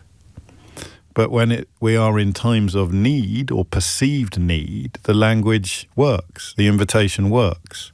So the less, and it doesn't anymore apply to people tapping away on a Tesco laptop in their mum's back bedroom in a tatty old dressing gown, which is where we were 10, 15 years ago. That kind of nativist snarling was generally inadequate people or people who had failed through their own fault who wanted to blame it on anybody else. That's not true anymore. You come off the back of Brexit, you come off the back of austerity, you've come off the back of Liz Truss, come off the back of COVID, furlough, all of those things, feeling considerably less comfortable than you did before, that is not your fault. That's events, dear boy, events. Admittedly, if you voted for any of that, then you are more to blame for where you found yourself than people who didn't, but that's moot. You're feeling less comfortable than you expected to or you used to, and therefore the person popping up and saying it's all the fault of asylum seekers or it's all the fault of immigrants gets a better hearing than he would have done before. And that doesn't look like changing anytime soon, which might explain why Labour have decided to join in. But that's how it ends. The question I asked you an hour ago, that's how it ends. It ends with people feeling better off and happier. And I don't know how that's going to happen, because what you'll do, looking at the polls, let the people who are fully supportive of Brexit, fully supportive of Boris Johnson, fully supportive of austerity, go further to the right. Let them have a go. Everything gets worse, not better. But the answer stays the same. Things only get better when people feel better off. That's it. That's the end of my TED Talk. Rebecca's in Glasgow. Rebecca, what made you pick up the phone?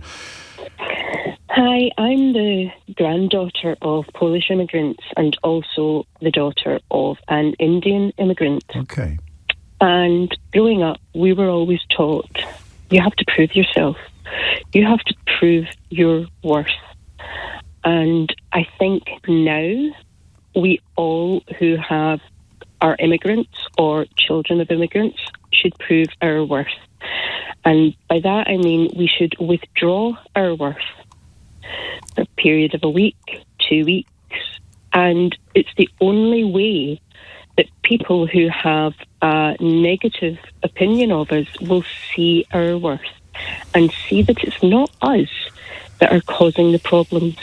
We've got Donald Trump right now who's now facing his problems. He's now got his own supporters turning against him, but we can't wait that long. The problems, we're always going to have problems in a country. That's why we have governments. They're there to fix the problems. They shouldn't be there to pander to the loudest voices. Who's going to give you a platform that is comparable in size to the massed ranks of the Daily Mail, the Daily Express, the Rupert Murdoch media, the Daily Telegraph, GBBs, people who do what I do for a living? Who's going to give you a platform to push back? Easily, because even these rich people still have to have their bins collected. Oh, you mean a withdrawal of Labour? Absolutely. Yes. We prove our worth. We take away our worth for a period of a week, 2 weeks, ongoing. But you know what happens then? It's going to impact every single person's but we don't mean life. you. I don't mean you, they say. Exactly, but it doesn't matter. We all stand together and we prove our worth. And at that point, every single person's life is going to be impacted.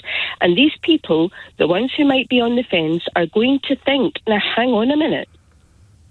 You're right and you're wrong. Changed. You're right and you're wrong. I think it would work. Yes. I think it would work. I think it might be the only thing that would work, but we know it's never going to happen. Exactly, and this is the problem. So what is going to happen is we're going to have government after government that is going doubling down, tripling down, quadrupling down. Yes, and just keep worrying about the next 4 years and are they going to get back into power, rather than fixing and addressing the issues that are going to make everybody's lives better for everybody, and then everything will settle down naturally. So unless we collectively get together and prove our worth, then we're going to have these problems. Down tools. I think you're probably right. I'm moving on only because I want to squeeze in Foran. That's all. But I think that you're... I hadn't even thought of that before, but simultaneously, we know I don't see how it could ever happen. Thank you, Rebecca. Foran is in Brentford. Last word on this, Foran. What's it going to be? Hi, James. First time caller. Welcome. Hi, Soran, by the way, not Foran, Soran. Soran, sorry. It was actually not my eyesight, that was my colleague. But I mean, an easy mistake to make by either of us. So go on, what have you got? No problem. Actually, I just want to tell you that I am a refugee. I came to this country in 2007. I'm Kurdish from Iraq. Okay. In 2020, I managed to be a British person. But actually, I don't know who I am now. Am I still a refugee? Am I a British person or not? This is due to what I see from the media. Yes. Due to there's have no one to defend us, and there's no politicians to come out and say this is not right what you're doing to us. I really now I feel like I lost. I am uprooted now. I'm feeling I'm uprooted here. I have no platform that is defend me. When did you start feeling like that? Because I imagine when you got your citizenship through, it was a cause for great celebration just 5 years ago. It was. It was. But since 2015, you could see that the rhetoric against immigration and asylum seekers is growing more and more. Unfortunately, the politicians, whether it's Labour or Conservative or anyone, the way they bring in policies about, it's not about the policy that the country needs. They're looking into the polls, whether Nigel Farage is going to have more votes or whatever, then they're making a policy. I think the politicians should not look into the polls. They should think about the future of the country. The national interest. That's what it should be. And trying to sort the migrants or refugees or boats or whatever you call, it's you not going to sort them this way out.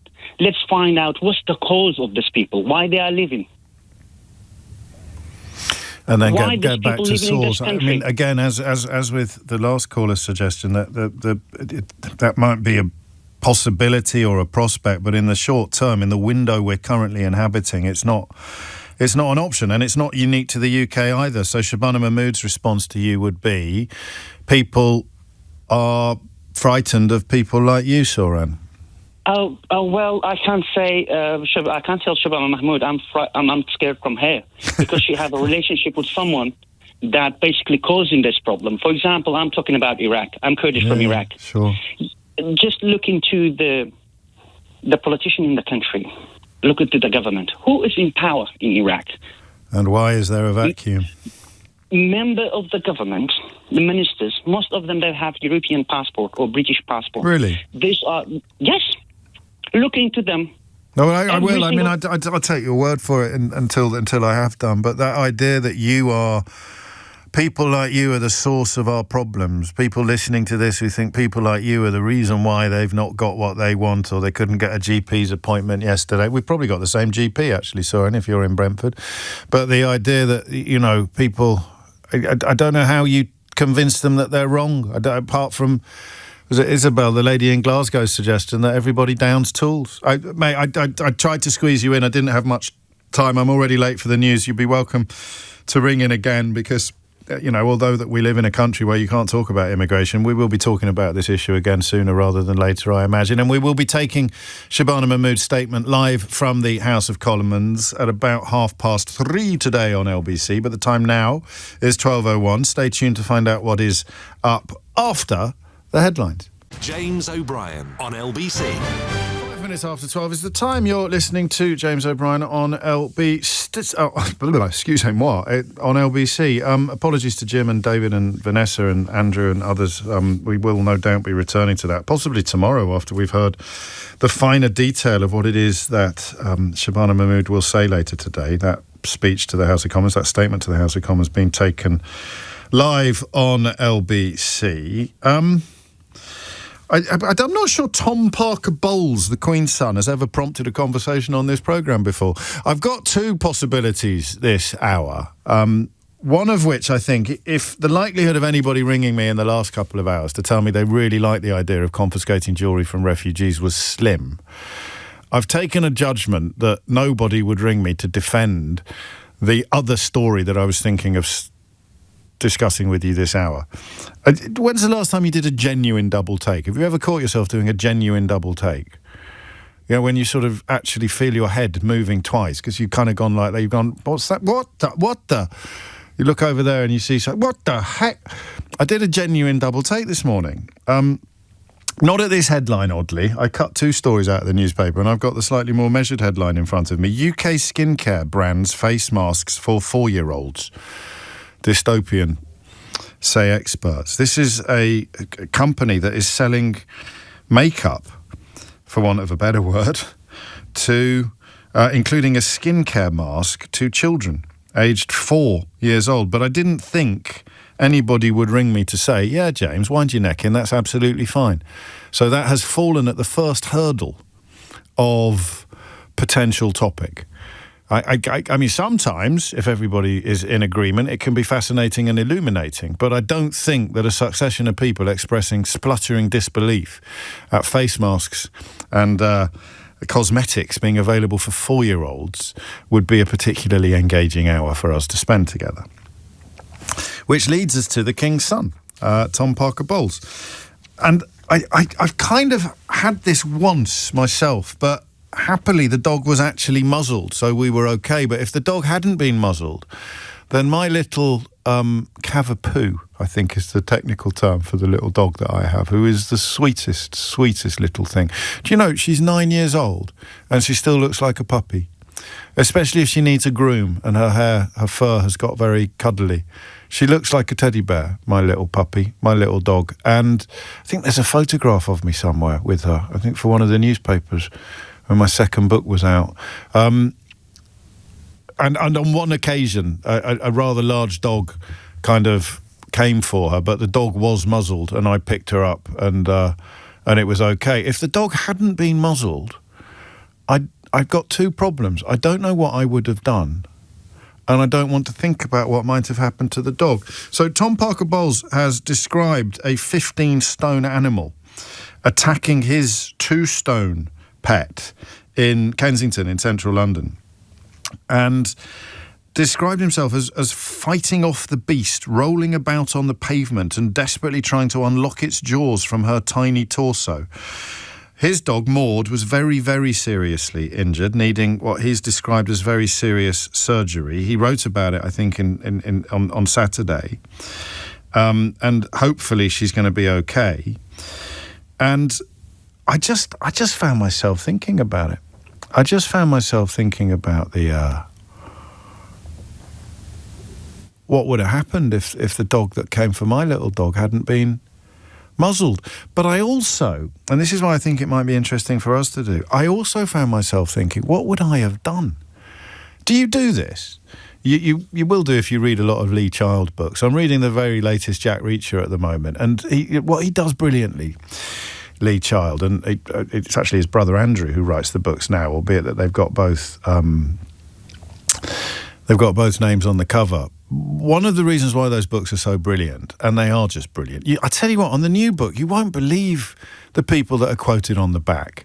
Normally it's just other thriller writers, but Lee Child is so good at what he does. I think Malcolm Gladwell, possibly Margaret Atwood, there's all sorts of like full-on intellectuals who are quoted on the back of Lee Child novels, because he's a bit like Ian Fleming or someone like that. He manages to transcend genres, and I've read all 30, some of them more than once, but one of the reasons why his depictions of violence are so utterly hypnotic is because they're quite technical.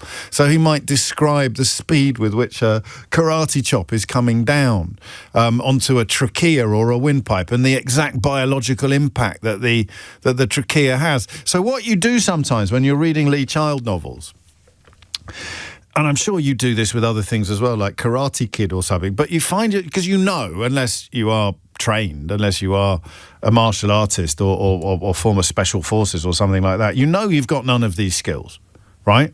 So it says something like, as the blow came in, he crossed his right arm over his left arm to create a V, which he moved upwards so that the arm got caught in the V and deflected to the left, and then he headbutted him in the nose.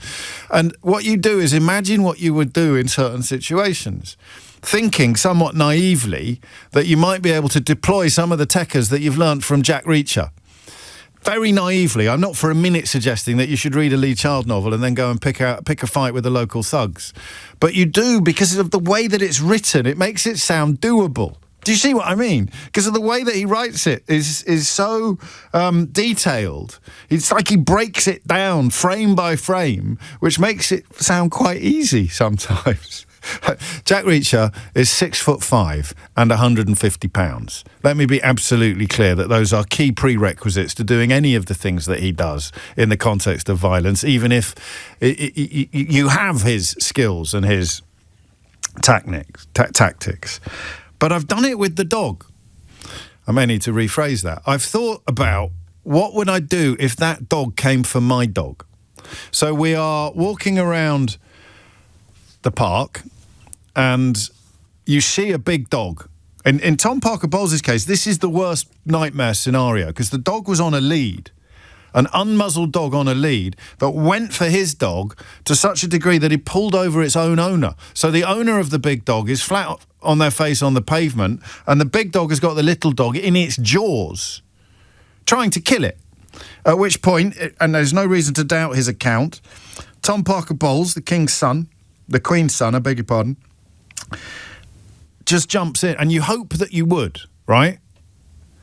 This is a phone-in which is coming very quickly towards a question that which will be, have you ever had a fight with a dog? We've done 2 hours of very serious political conversation, but we are, I think, knocking at the door of a radio phone-in which will ask whether you've ever had a fight with a dog. Because I want to know what you actually do in that moment when a big dog attacks a little dog and the little dog is yours. I've had images in my own head of, well, I'll tell you exactly what I do. There's one thing that I think I would be capable of doing, but that presumes that the dog hasn't been spayed. I'd kick it in the testicles, right? I don't even know whether that would work, but in my mind when I'm thinking about what would happen in the context or in the event of this actually happening, one of the first things I think is I would kick it in the testicles. I'd get my foot around, I'd kick it, ideally in the testicles. A lot of dogs don't have testicles, in which case I'd just kick it as hard as I could. But I don't know whether that would make any difference at all. And if the jaws are kind of locked on the little dog, and then the other thing I sometimes picture is £250, not £150, sorry. The other thing I kind of picture is trying to prise the jaws open to free my dog. But what happens when you've finished? Do you see what I mean? What happens then? Your little dog runs away and you're holding a big dog's mouth open. Presumably it's wriggling and wrestling. You can tell that I'm not exaggerating when I tell you that I've given a very strange... If you've got a little dog and you love it like I do, then this won't sound strange to you at all. If you haven't got a little dog and you love it like I do, then this will sound like the maddest thing you've ever heard. But these are genuine mental adventures that I've been on. So there's the kicking, right?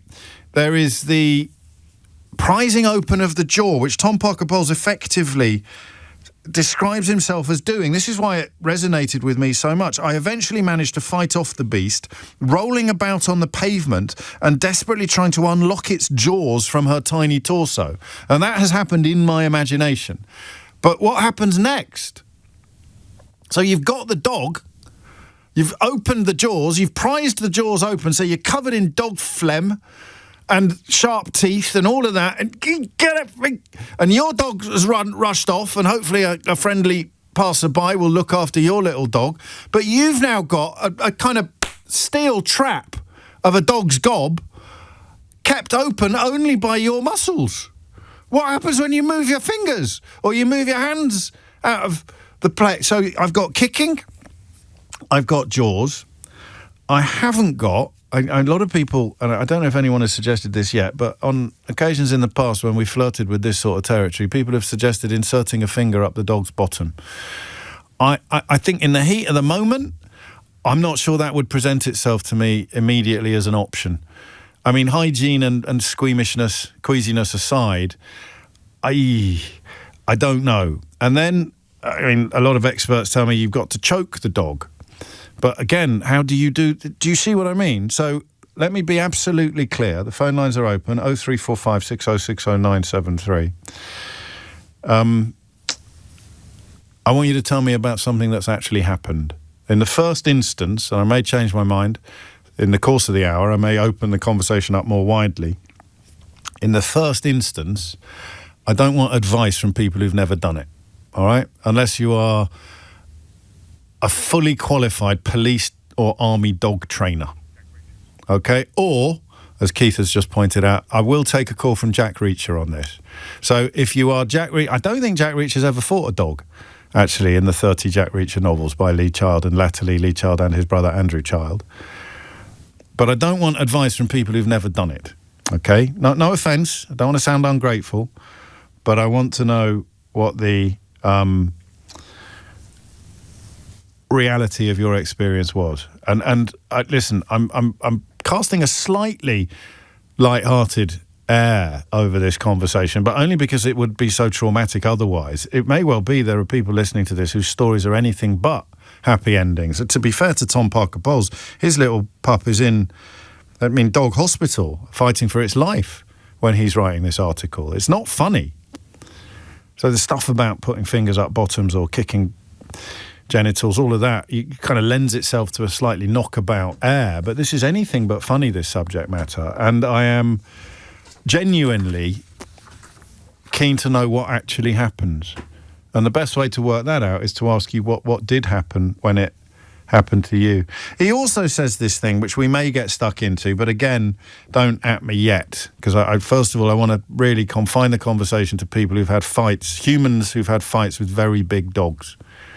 0345 6060 973. The second bit of the story would be Tom Parker-Bowles saying, I'm a great believer in there being no bad dogs, rather bad owners. I'm never quite sure about that, because some of the stories that you hear involve dogs that have been lovely forever and then suddenly aren't. So I'm never quite sure about that, but I'm not sure that it's a conversation that we want to get stuck into today. So there it is. What can the rest of us learn, for good or for ill, from what happened to you?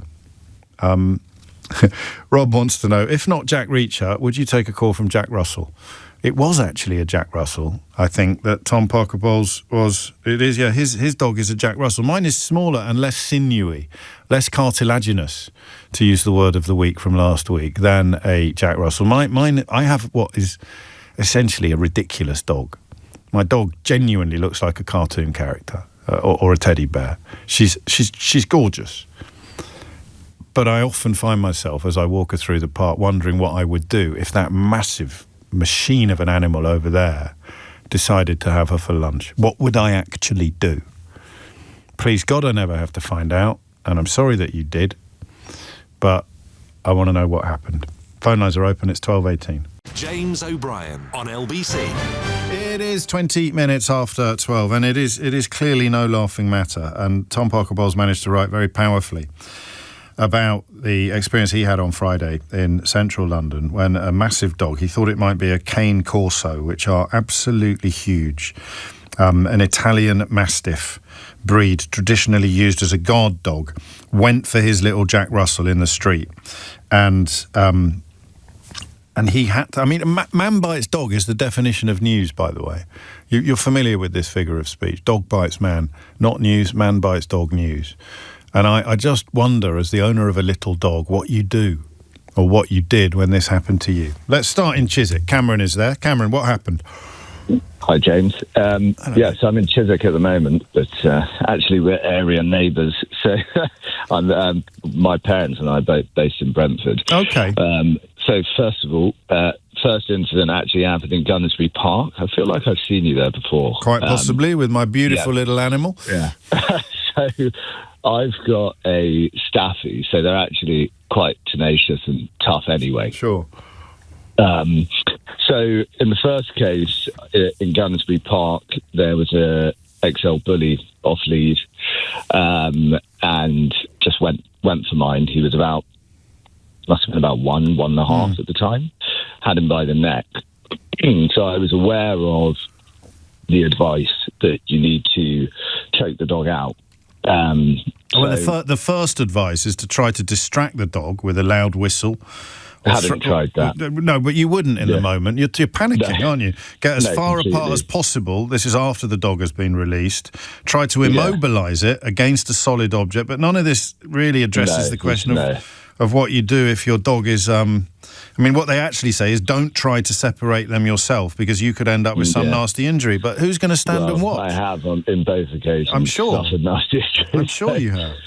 So initially, actually, I was sort of wrestling with the dog, trying to separate it. On the floor? On the floor, yeah. And I told the owner to grab the dog's balls. She actually sort of cupped them, which, if anything, probably encouraged the dog rather than... so then I remembered, try and choke it out. So I got sort of on top of this dog and tried to choke it out in like a rear naked chokehold. And it got me by the arm. Because you've put your arm under its chin, and it's quite hard to keep it there, and the dog has... Lordy. Yeah. So I can't quite remember why it released, but in the end, what I did was I twisted its collar. So that... I'm so glad you said collar then. Syllables, eh? Well, so that works, actually. Because you cut off the airflow with the collar rather than with your arm. But when you first went for the chokehold, your dog was still in the jaws of the dog you were choking. Yeah. I mean, I thought he was going to die. I mean, like, his eyes were rolling back. It was terrifying. It was terrible. And thankfully, the dog had him by the back of the neck, which is quite fleshy, so it didn't get any of the any of the arteries, I think. Second time was Sheen Common on Boxing Day last year. Funnily enough, this time it was a boxer on Boxing Day. And he, as a result of the attack in Gunnersbury Park, he had started to become quite reactive, so always on the lead now. I just sent him off to a sort of boot camp training. And he was to come back model dog. So I was on Sheen Common, and this boxer just came out of nowhere, just went for him. Again, I tried to reach into the fray, and the boxer got me by my index finger, pouring with blood. I mean, I had to go to the hospital like 4 times because you can't stitch dog bite because of infection. But this time I used the lead. So you learned from your last experience. What were the owners like in those two? Just out of interest. So in the first instance, it was a partner of the owner, and she was useless, just screaming. And then I got her number for like insurance reasons, and I called her, and her partner answered the phone and said, basically, we're not going to help you out with any vet bills. If you want to call the police, go for it. He was just quite belligerent.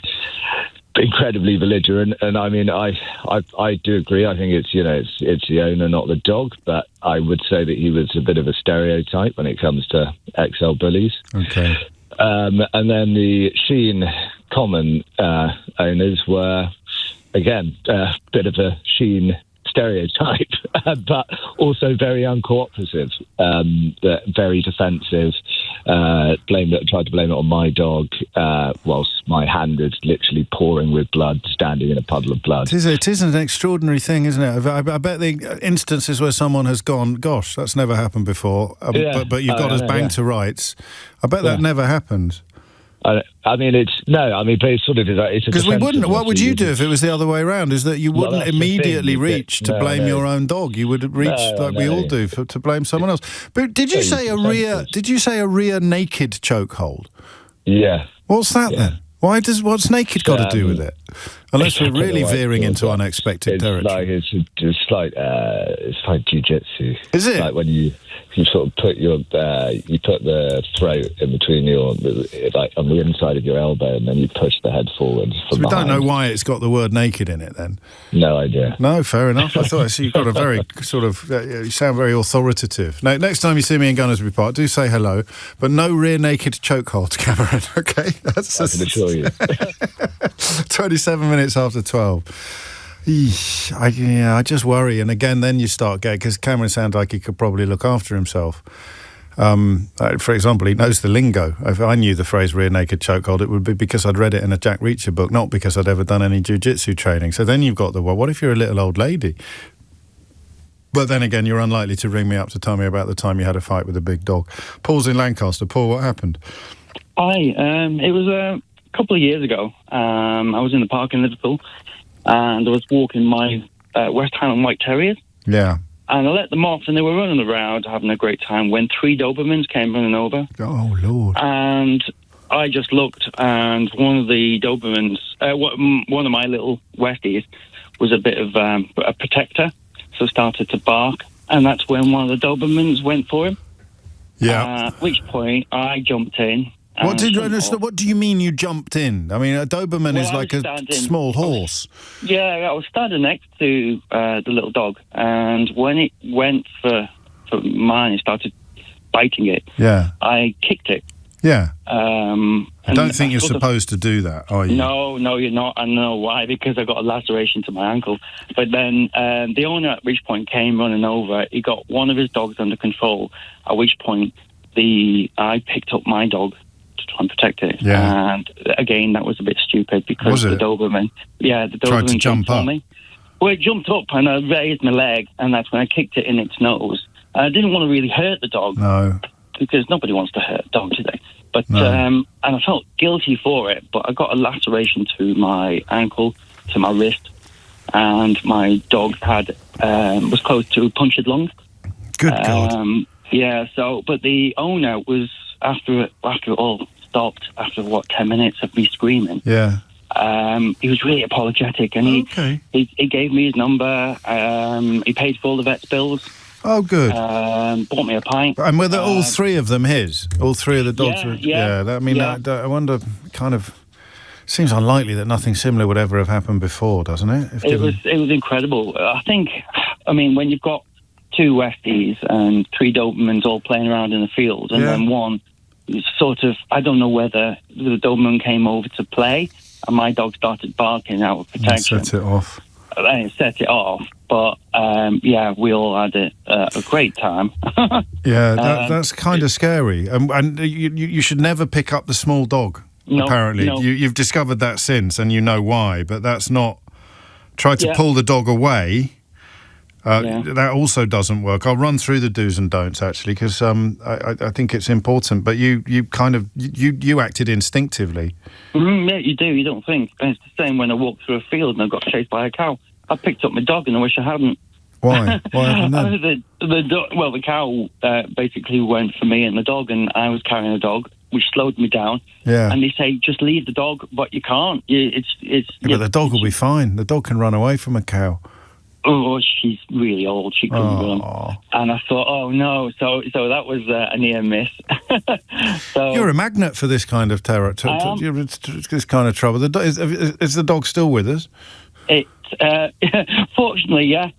Good. Well, I'm glad to hear it. I thought it was cats that had 9 lives. It's 12:30. You're listening to James O'Brien on LBC. Amelia Cox has your headlines. The government is facing a growing backlash from backbench MPs over plans to reform the asylum system. Home Secretary Shabana Mahmood will set out a series of changes in Parliament later. The ousted Prime Minister of Bangladesh, Sheikh Hasina, has been sentenced to death over ordering a crackdown on last year's uprising. Hasina has been in exile in India and was tried in her absence. And a yellow cold health alert is in force in northern and central England until Friday. Snow is possible on higher ground in Scotland and parts of England tomorrow. LBC weather staying mainly dry and chilly with sunshine for most. A few light showers in northern Scotland and eastern coastal areas, turning cloudier in the northwest later, a high of 9 degrees. This is LBC. Managing your business is a big task. To then stay on top of the numbers as well, you're only human. That's why the Intuit QuickBooks AI-powered platform supports your business growth as the #1 recommended cloud accounting software. Intuit QuickBooks. Based on a survey of 506 UK accounting professionals, verify at quickbooks.co.uk/verify. Ladies and gentlemen, welcome aboard your flight to Geneva. This is your captain speaking, and I would like to take a second to welcome our very special guests. All the skis and snowboards that enjoy a free flight to Winter Wonderland. The best skiing experiences start with the right airline. Book your winter holiday now on Swiss.com and enjoy free gear transport. At Pets in a Pickle, we're here when it matters most. For fuss-free pet insurance policies as unique as they are. Visit petsinnerpickle.co.uk. Hillary's best ever Black Friday sale is now on, and it doesn't get any better than this. With an extra 10% off absolutely everything. That's on top of up to 50% off hundreds of made-to-measure blinds, curtains and shutters. Plus, control your blinds from anywhere with a half-price smart hub when you buy any electric blind, with measuring and fitting always included. And word to the window wise. Order now for blinds and curtains fitted in time for Christmas. Book your free in-home appointment today at hillarys.co.uk. Conditions apply. When you're smiling, the whole world smiles with you. Life feels better with a smile. Banning Dental Group Clinics. Modern, comfortable and affordable dentistry for all. See online for our price match promise.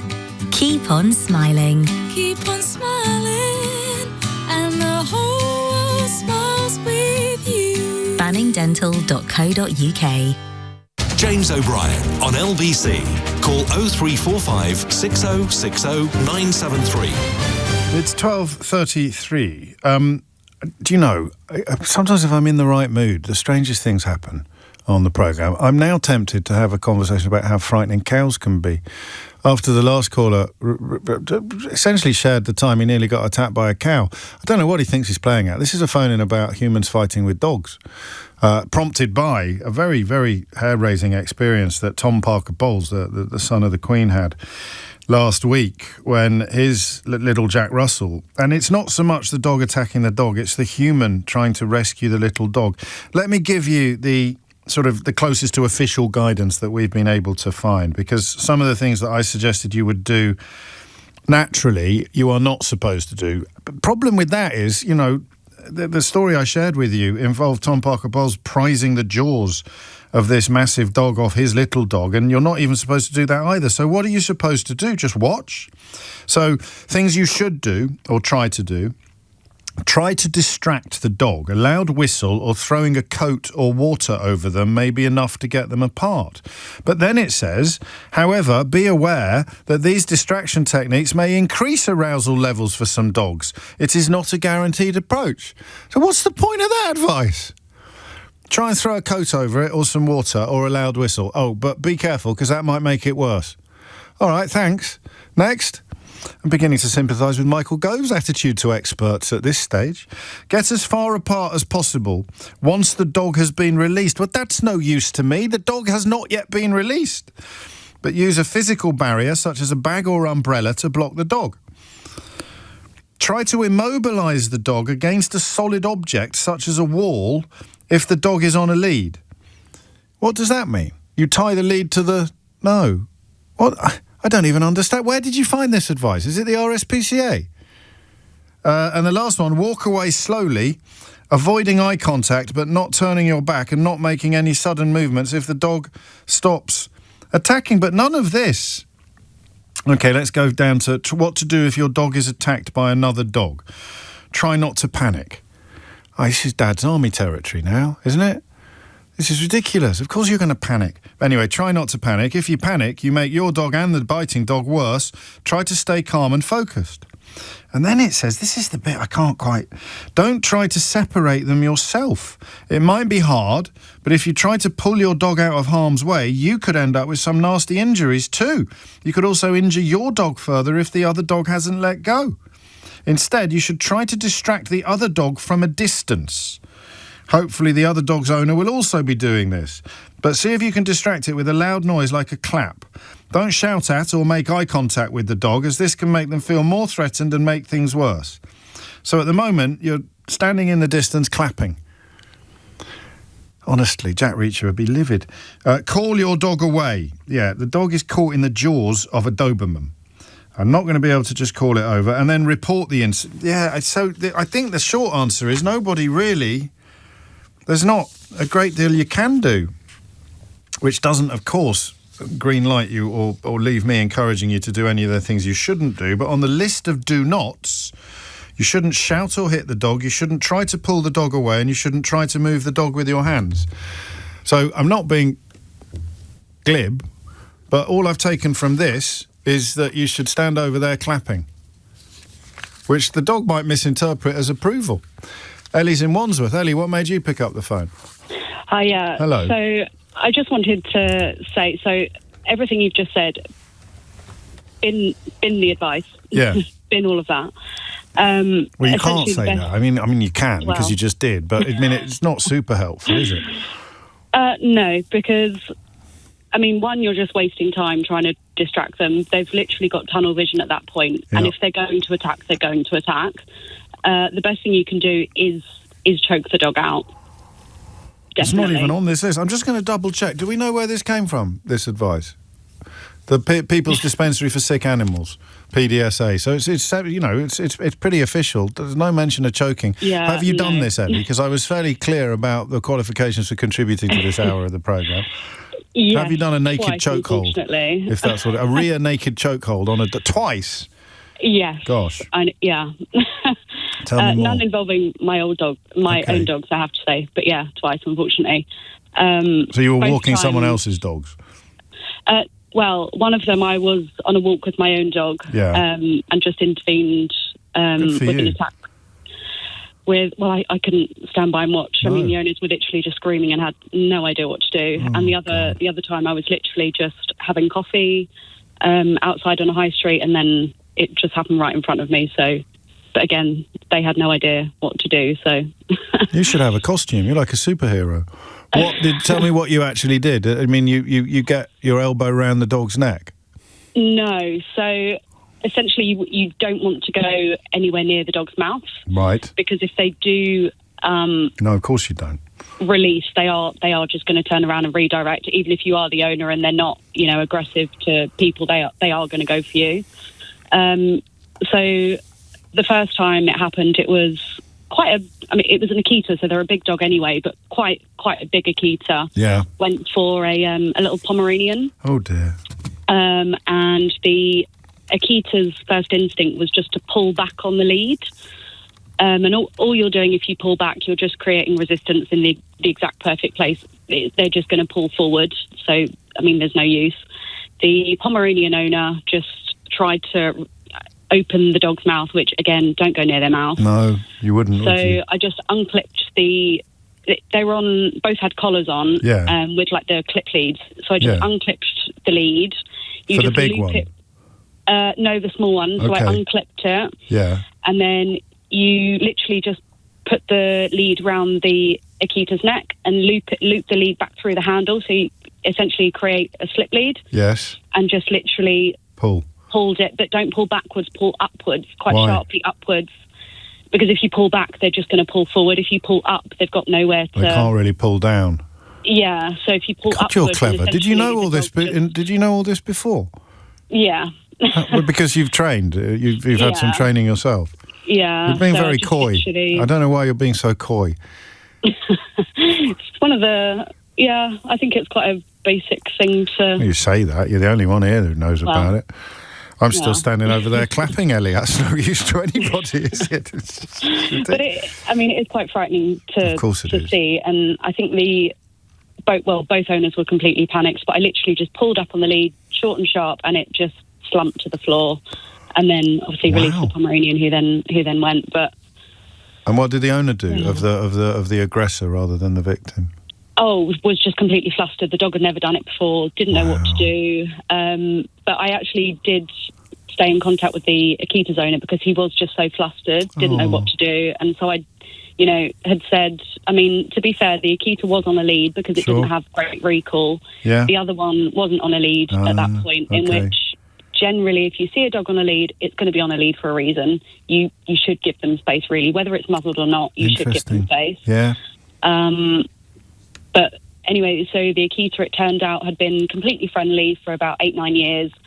And generally, if they turn like that, there is going to be a cause for it. They'd taken it to the vet and he had a massive brain tumour. No. Yeah, so it was a neurological thing. Yeah, so, but that would be why he'd, changed his behaviour. Of course it would. I mean, yeah, of course it would. Well, that was crikey. Good for you. You're as I say, you're a sort of friendly vigilante, and also keeping having an interest in why the other dog. That's a sign of a real dog lover, Ellie. If you'd allow me to, I mean it. Is that you knew that there was probably more to this than met the eye, and you had concern for the owner of the aggressor dog because of your kind of empathy for man and animal, man and beast. Do you know, as a reward for your efforts, would you like to know why it's called a naked chokehold, a rear naked chokehold in jiu-jitsu terms? It's because it's something you can do that does not require the use of a kekogi or training uniform. Right. So just naked just means you're not wearing a training uniform. It doesn't mean that obviously you're not wearing anything, because that would be very weird. Thank you for your call, and also on behalf of all dog owners for doing what you did on both of those occasions. It is 12:43, you are listening to James O'Brien on LBC. I'll let the coyness go. I wonder whether her training was subject to the Official Secrets Act or some such. And here's a missing word round for... Well, actually, it's not a missing word round because we're kind of talking about it anyway. But more people... Someone texted me this and I checked because I thought it can't be true. But then when you actually think about it, of course it's true. Cows kill significantly more people every year than blank. Than what? Cows kill significantly more people every year than... Which reminds me, I've got an unhinged headline. Have you got the thing? Just bear with me a minute. I need to find it. Yep, okay, Daily Telegraph, unhinged headline. Unhinged headline. Did the BBC kill Diana? That's it. That's the headline. Unhinged headline. So thank you to the Daily Telegraph for returning in blistering form to territory that used to be exclusively theirs. I suppose I should add, a new book says she did. But that is the headline. I'll read the article later and get back to you tomorrow about whether it is quite as unhinged as it sounds at first glance. But the missing word round, which doesn't have a jingle, and probably never will. Cows kill more humans than... The answer... I'll tell you after this. James O'Brien on LBC. Sharks. There you go. You can use Rewind to find out what that is an answer to. I mean, a couple of people who've tuned in relatively late in the day have been slightly surprised by the first sentences that they've heard on the programme in the last half an hour, but on we go. So sharks is the answer to a question that I asked you just before that break, but I'm not going to tell you what the question was. It's a missing word round. I'm going to let you use Rewind Live Radio to find out. Back to dog attacks and I mean, it's odd, isn't it, that you can have a conversation about something that's up there among my worst nightmares, and yet this felt like a relatively knockabout hour. It's anything but. And yet here we are. What actually are you supposed to do? No one's entirely clear, although I'm going to trust Ellie's advice more than the official stuff that we got off the internet. If you pull up, get a lead around the dog's collar, if you can, or a slip lead, if you and pull upwards rather than pull away, because it's very easy for a big dog to counteract you trying to pull it backwards by just lunging and lurching forwards. But if you pull upwards, there's not a great deal they can do about it. Sebastian's in Brighton. Sebastian, what made you pick up the phone? Hello, James. Yeah, Hello, I was hello. I was out for a stroll with my brother on a local Brighton golf course, and we heard these what one can only describe as blood-curdling screams coming from like an area of bushes. At which point, the adrenaline kicked in, and he's got an aging golden retriever. And I said, "Look, we've got to." It was awful sounding. Could have been anything at this point. It could have been anything at that point, absolutely. So I sort of sprinted into the bushes, not really quite knowing what I'd confront. Very brave. And I was confronted by an older lady on her knees, trying to pull a puppy out of the mouth of a pit bull. Oh no! So I ran up and I said, "Is it your dog? Is it your dog?" Because there's no one else around. She said, "No." She was screaming, "No, it's not my dog. It's not my dog. It's killing my dog." Right. So it sort of split second stuff, obviously. So what I did was I jumped on top of the pit bull and I squeezed its ribs with my knees. Yeah. And at the same time, I leant forward and I twisted its collar. And in an attempt for the dog to let go, because it was shaking the dog from left to right. I mean, it was white. There was blood everywhere. I mean, it was like some sort of film. It was a ludicrous scenario. And I'm squeezing it, and nothing's happening. The dog isn't letting go. It's shaking it. This woman's screaming, saying it's killing it, stop it. Then another lady comes across the top running, sort of, and I shouted, "Is it your dog?" And she said, "It's my son's dog." It's the second time. That's the second time someone's been in charge of a dog that wasn't theirs, isn't it? And got off lead as well. Interesting. So then I lifted the dog with my left hand by its collar, the pit bull, hoping it would the gravity would make it drop it, because I'm now holding the pit bull with my left hand by its collar and the other dog, and it didn't drop the dog. And then the woman was what I now understand was the mother of the owner of the dog she said, punch it. Flipping out. It's easy for her to say. Well, I know. I hate people like that. Start standing on the sidelines, telling you to risk your life. Go on, punch it. So what did you do? I punched it. You punched the dog. I gave it. At this point, my mum would say, if she told you to jump off a cliff, would you have jumped off a cliff? Well, bearing in mind, I'm still holding it with my left hand off the ground. So it's an uppercut. It was an uppercut to its belly, at which point it did spit the puppy out. Yeah. And I just shouted at the owner of the puppy, just grab the puppy and run. Yes. But then I'm left holding this kind of savage pit bull. Now very angry and a bit winded. By its collar. Yes. Yeah, absolutely. So then I said to the woman, get it on its lead, and I'm going to count to 3, and I'm going to jump back, and you're going to pull the dog. And it did. And that somehow, in some kind of sort of choreography, somehow managed to happen. And that was that. Well done. No, well done. It wasn't even your dog. It wasn't my dog. You no, just run. Some of us run away from trouble. Some of us run towards it, Sebastian.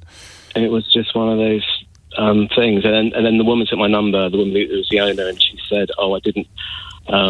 she called the police, and then as she was calling the police, the owner of the dog approached her. I'd left at this point, and apparently he was not, let's say, not particularly nice guy, and said, I really wouldn't call the police if I was you. I know where you live, kind of thing. Whoa. Yeah, so it all got a bit like that. She told me this later on the phone, and she said she got it to the vets. Yeah. I called the vet for her, the emergency vet, because she was in such a state of shock.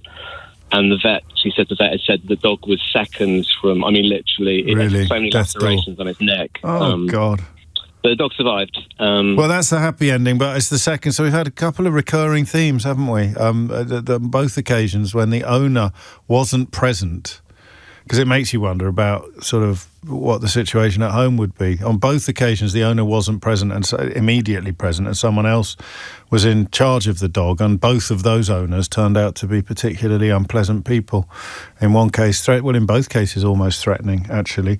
Nobody's gone for Chris is very cross because he's tried it 4 times. The other method that we mentioned at the very top of this hour, the kind of, that one. Chris has done it 4 times, but no, I can only take genuine stories. If you don't ring me, Chris, then it's not going to get included. That's the way it works. I don't know if I'm going to have time for another call on this, so apologies in advance to Gaz and Steve and Mick and Kathy and others, because I want to talk to Scott Lucas, the Professor of American Politics at University College Dublin. We got a double problem, Scott. So when seeking to chronicle the madness, the chaos, the catastrophe of Donald Trump, there are 2 major obstacles. The first is the sheer volume of stuff that's going on, and the second is the Teflon nature of Trump now, the fact that however awful things are, they seem to stick. And never perhaps has that been truer than in the current crisis of the so-called Epstein files. There is so much that it's hard to get a handle on anything in particular. And even if there are smoking guns galore contained within the tranche, if and when it's finally released, we know that smoking guns don't work on Donald Trump in the way that they do on other politicians. But I know you've been digging into it. What's your biggest takeaway so far? Well, James, the immediate takeaway, because people will ask about it today, is why did Donald Trump flip and suddenly call on Republicans to support the release of the case files? These are the files over the prosecutions of Jeffrey Epstein, given that Trump has held out against it since the start of his 2025. So these are quite different from the email tranches that we've been looking at over the course of the weekend. Yeah, the email tranches are from the Epstein estate. Yeah. And they handed those over to the House Oversight Committee. What we usually hear of as the Epstein files are the actual files of the Justice Department when they were prosecuting him, and those are the ones that the Trump people have been stonewalling. Now, the reason why Trump has flipped is actually going to be the easiest part of this interview, James, because you cut through the white noise. Trump knows that he's going to lose the vote in the House, the lower chamber of Congress on Tuesday, and he's probably going to lose it by a significant margin. Indeed, one of the leaders, the Republican leaders, trying to get the Epstein files released, Representative Thomas Massey of Kentucky, is looking for a 2/3 vote, a 2/3 vote, because that would be a veto-proof majority, and that would be very embarrassing to Trump.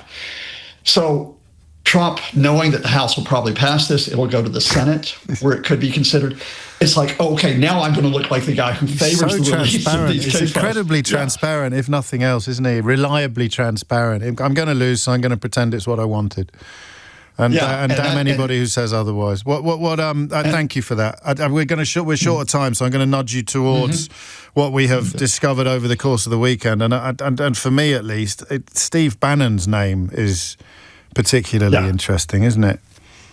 Yeah, had it not been for the fact that the emails put Trump into Jeffrey Epstein's apartment and his house alongside victims, Steve Bannon would have been in a whole lot of trouble right now, because the emails from 2018, and as a quick reminder, this is many years after Epstein was convicted in Florida in the first case, is that Bannon and Epstein are chatting with each other about how to promote their various ventures. And specifically, Epstein's giving Bannon advice on his political maneuvering and on his media ventures. And they even get to one point where Epstein, Bannon thanks Epstein for the advice. And Epstein has these 3 words, and let this stick with you because the media missed it. Epstein says, yes, glad to help. Massages not included. Good Lord. Now, if you know what massages is code for, that is not only possibly putting Bannon in hot water over his interaction with Epstein, the way that Andrew got into hot water with his interaction with Epstein, it is that Bannon may know what massages refers to. It would be an odd message to send if he didn't, wouldn't it? And something else that not enough people, as you might have expected, have picked up on is this thing about Epstein being involved in these far-right movements was new to me. I didn't know about that. But once you accept that, then the 3 UK politicians who Bannon named and essentially boasted to Epstein that he'd been breaking bread with, those names, once you've established that he's in this world, were less surprising. Not surprising at all, because to give the wider context to this, and I'll let the UK politicians defend themselves on this one, Steve Bannon, before he joined the administration and as soon as he got into it in 2017, was cultivating far-right movements. It went back all the way back to then. He was courting far-right movements in Italy, including the movement of Matteo Salvini. He was courting the National Rally, the far-right movement in France, of Marine Le Pen, and he was especially courting the far-right AfD movement in Germany. Now, Jeffrey Epstein not only knew about it, Jeffrey Epstein, again, was talking with Bannon about it, and then, of course, Bannon would have been talking to UK politicians who he wanted to cultivate. And by the way, James, he was cultivating those UK politicians at the time that the Trump White House moved to replace Theresa May with Boris Johnson, which also happened in 2018. And he says so. He says, I've been visiting with Nigel Farage, Boris Johnson and Jacob Rees-Mogg on this trip, to which Farage, in characteristically disingenuous / dishonest fashion, has responded by saying that he has never had a meeting with Steve Bannon, Jacob Rees-Mogg and Boris Johnson, but no one said he had. Bannon was saying he'd had meetings with Boris Johnson, Nigel Farage, and Jacob Rees-Mogg, full stop. So very typically Farage wriggled that, very typical ferrety behaviour. And I can't let you go without asking about Bubba. But remember, this is a family programme. There is a story. One of the cryptic notes in the emails is from Epstein's brother, which is about Putin knowing that Trump blowing Bubba. There has been speculation that Bubba refers to Bill Clinton because that was his nickname from when he was a young man. Epstein's brother has come out and said, no, it's not Bill Clinton. It was a joke between 2 brothers. And I'm happy to treat this one as a very lurid distraction from the key stories we should be talking about. I guess so, until Bubba emerges and says it was me, in which case all bets are off. Thank you, Scott. We didn't have much time, but you filled it perfectly. Professor of American Politics at University College Dublin. So remember, the stuff that is being drip-fed into the public space is not the stuff that Donald Trump has been desperate to keep secret until it became clear that he was going to lose a vote in Congress, at which point, lo and behold, he suddenly started claiming that he wanted it to be released. It's funny that, isn't it? Such a stand-up man, ordinarily, blowing in the wind. Anyway, that's enough for me. It's 1 o'clock. If you missed any of today's show, you can listen back on Global Play. It's free. Download it now from your app store. Tom Sorbick will be with you at 4. Now it's time for Sheila Fogarty. Thank you very much, James. James O'Brien on LBC.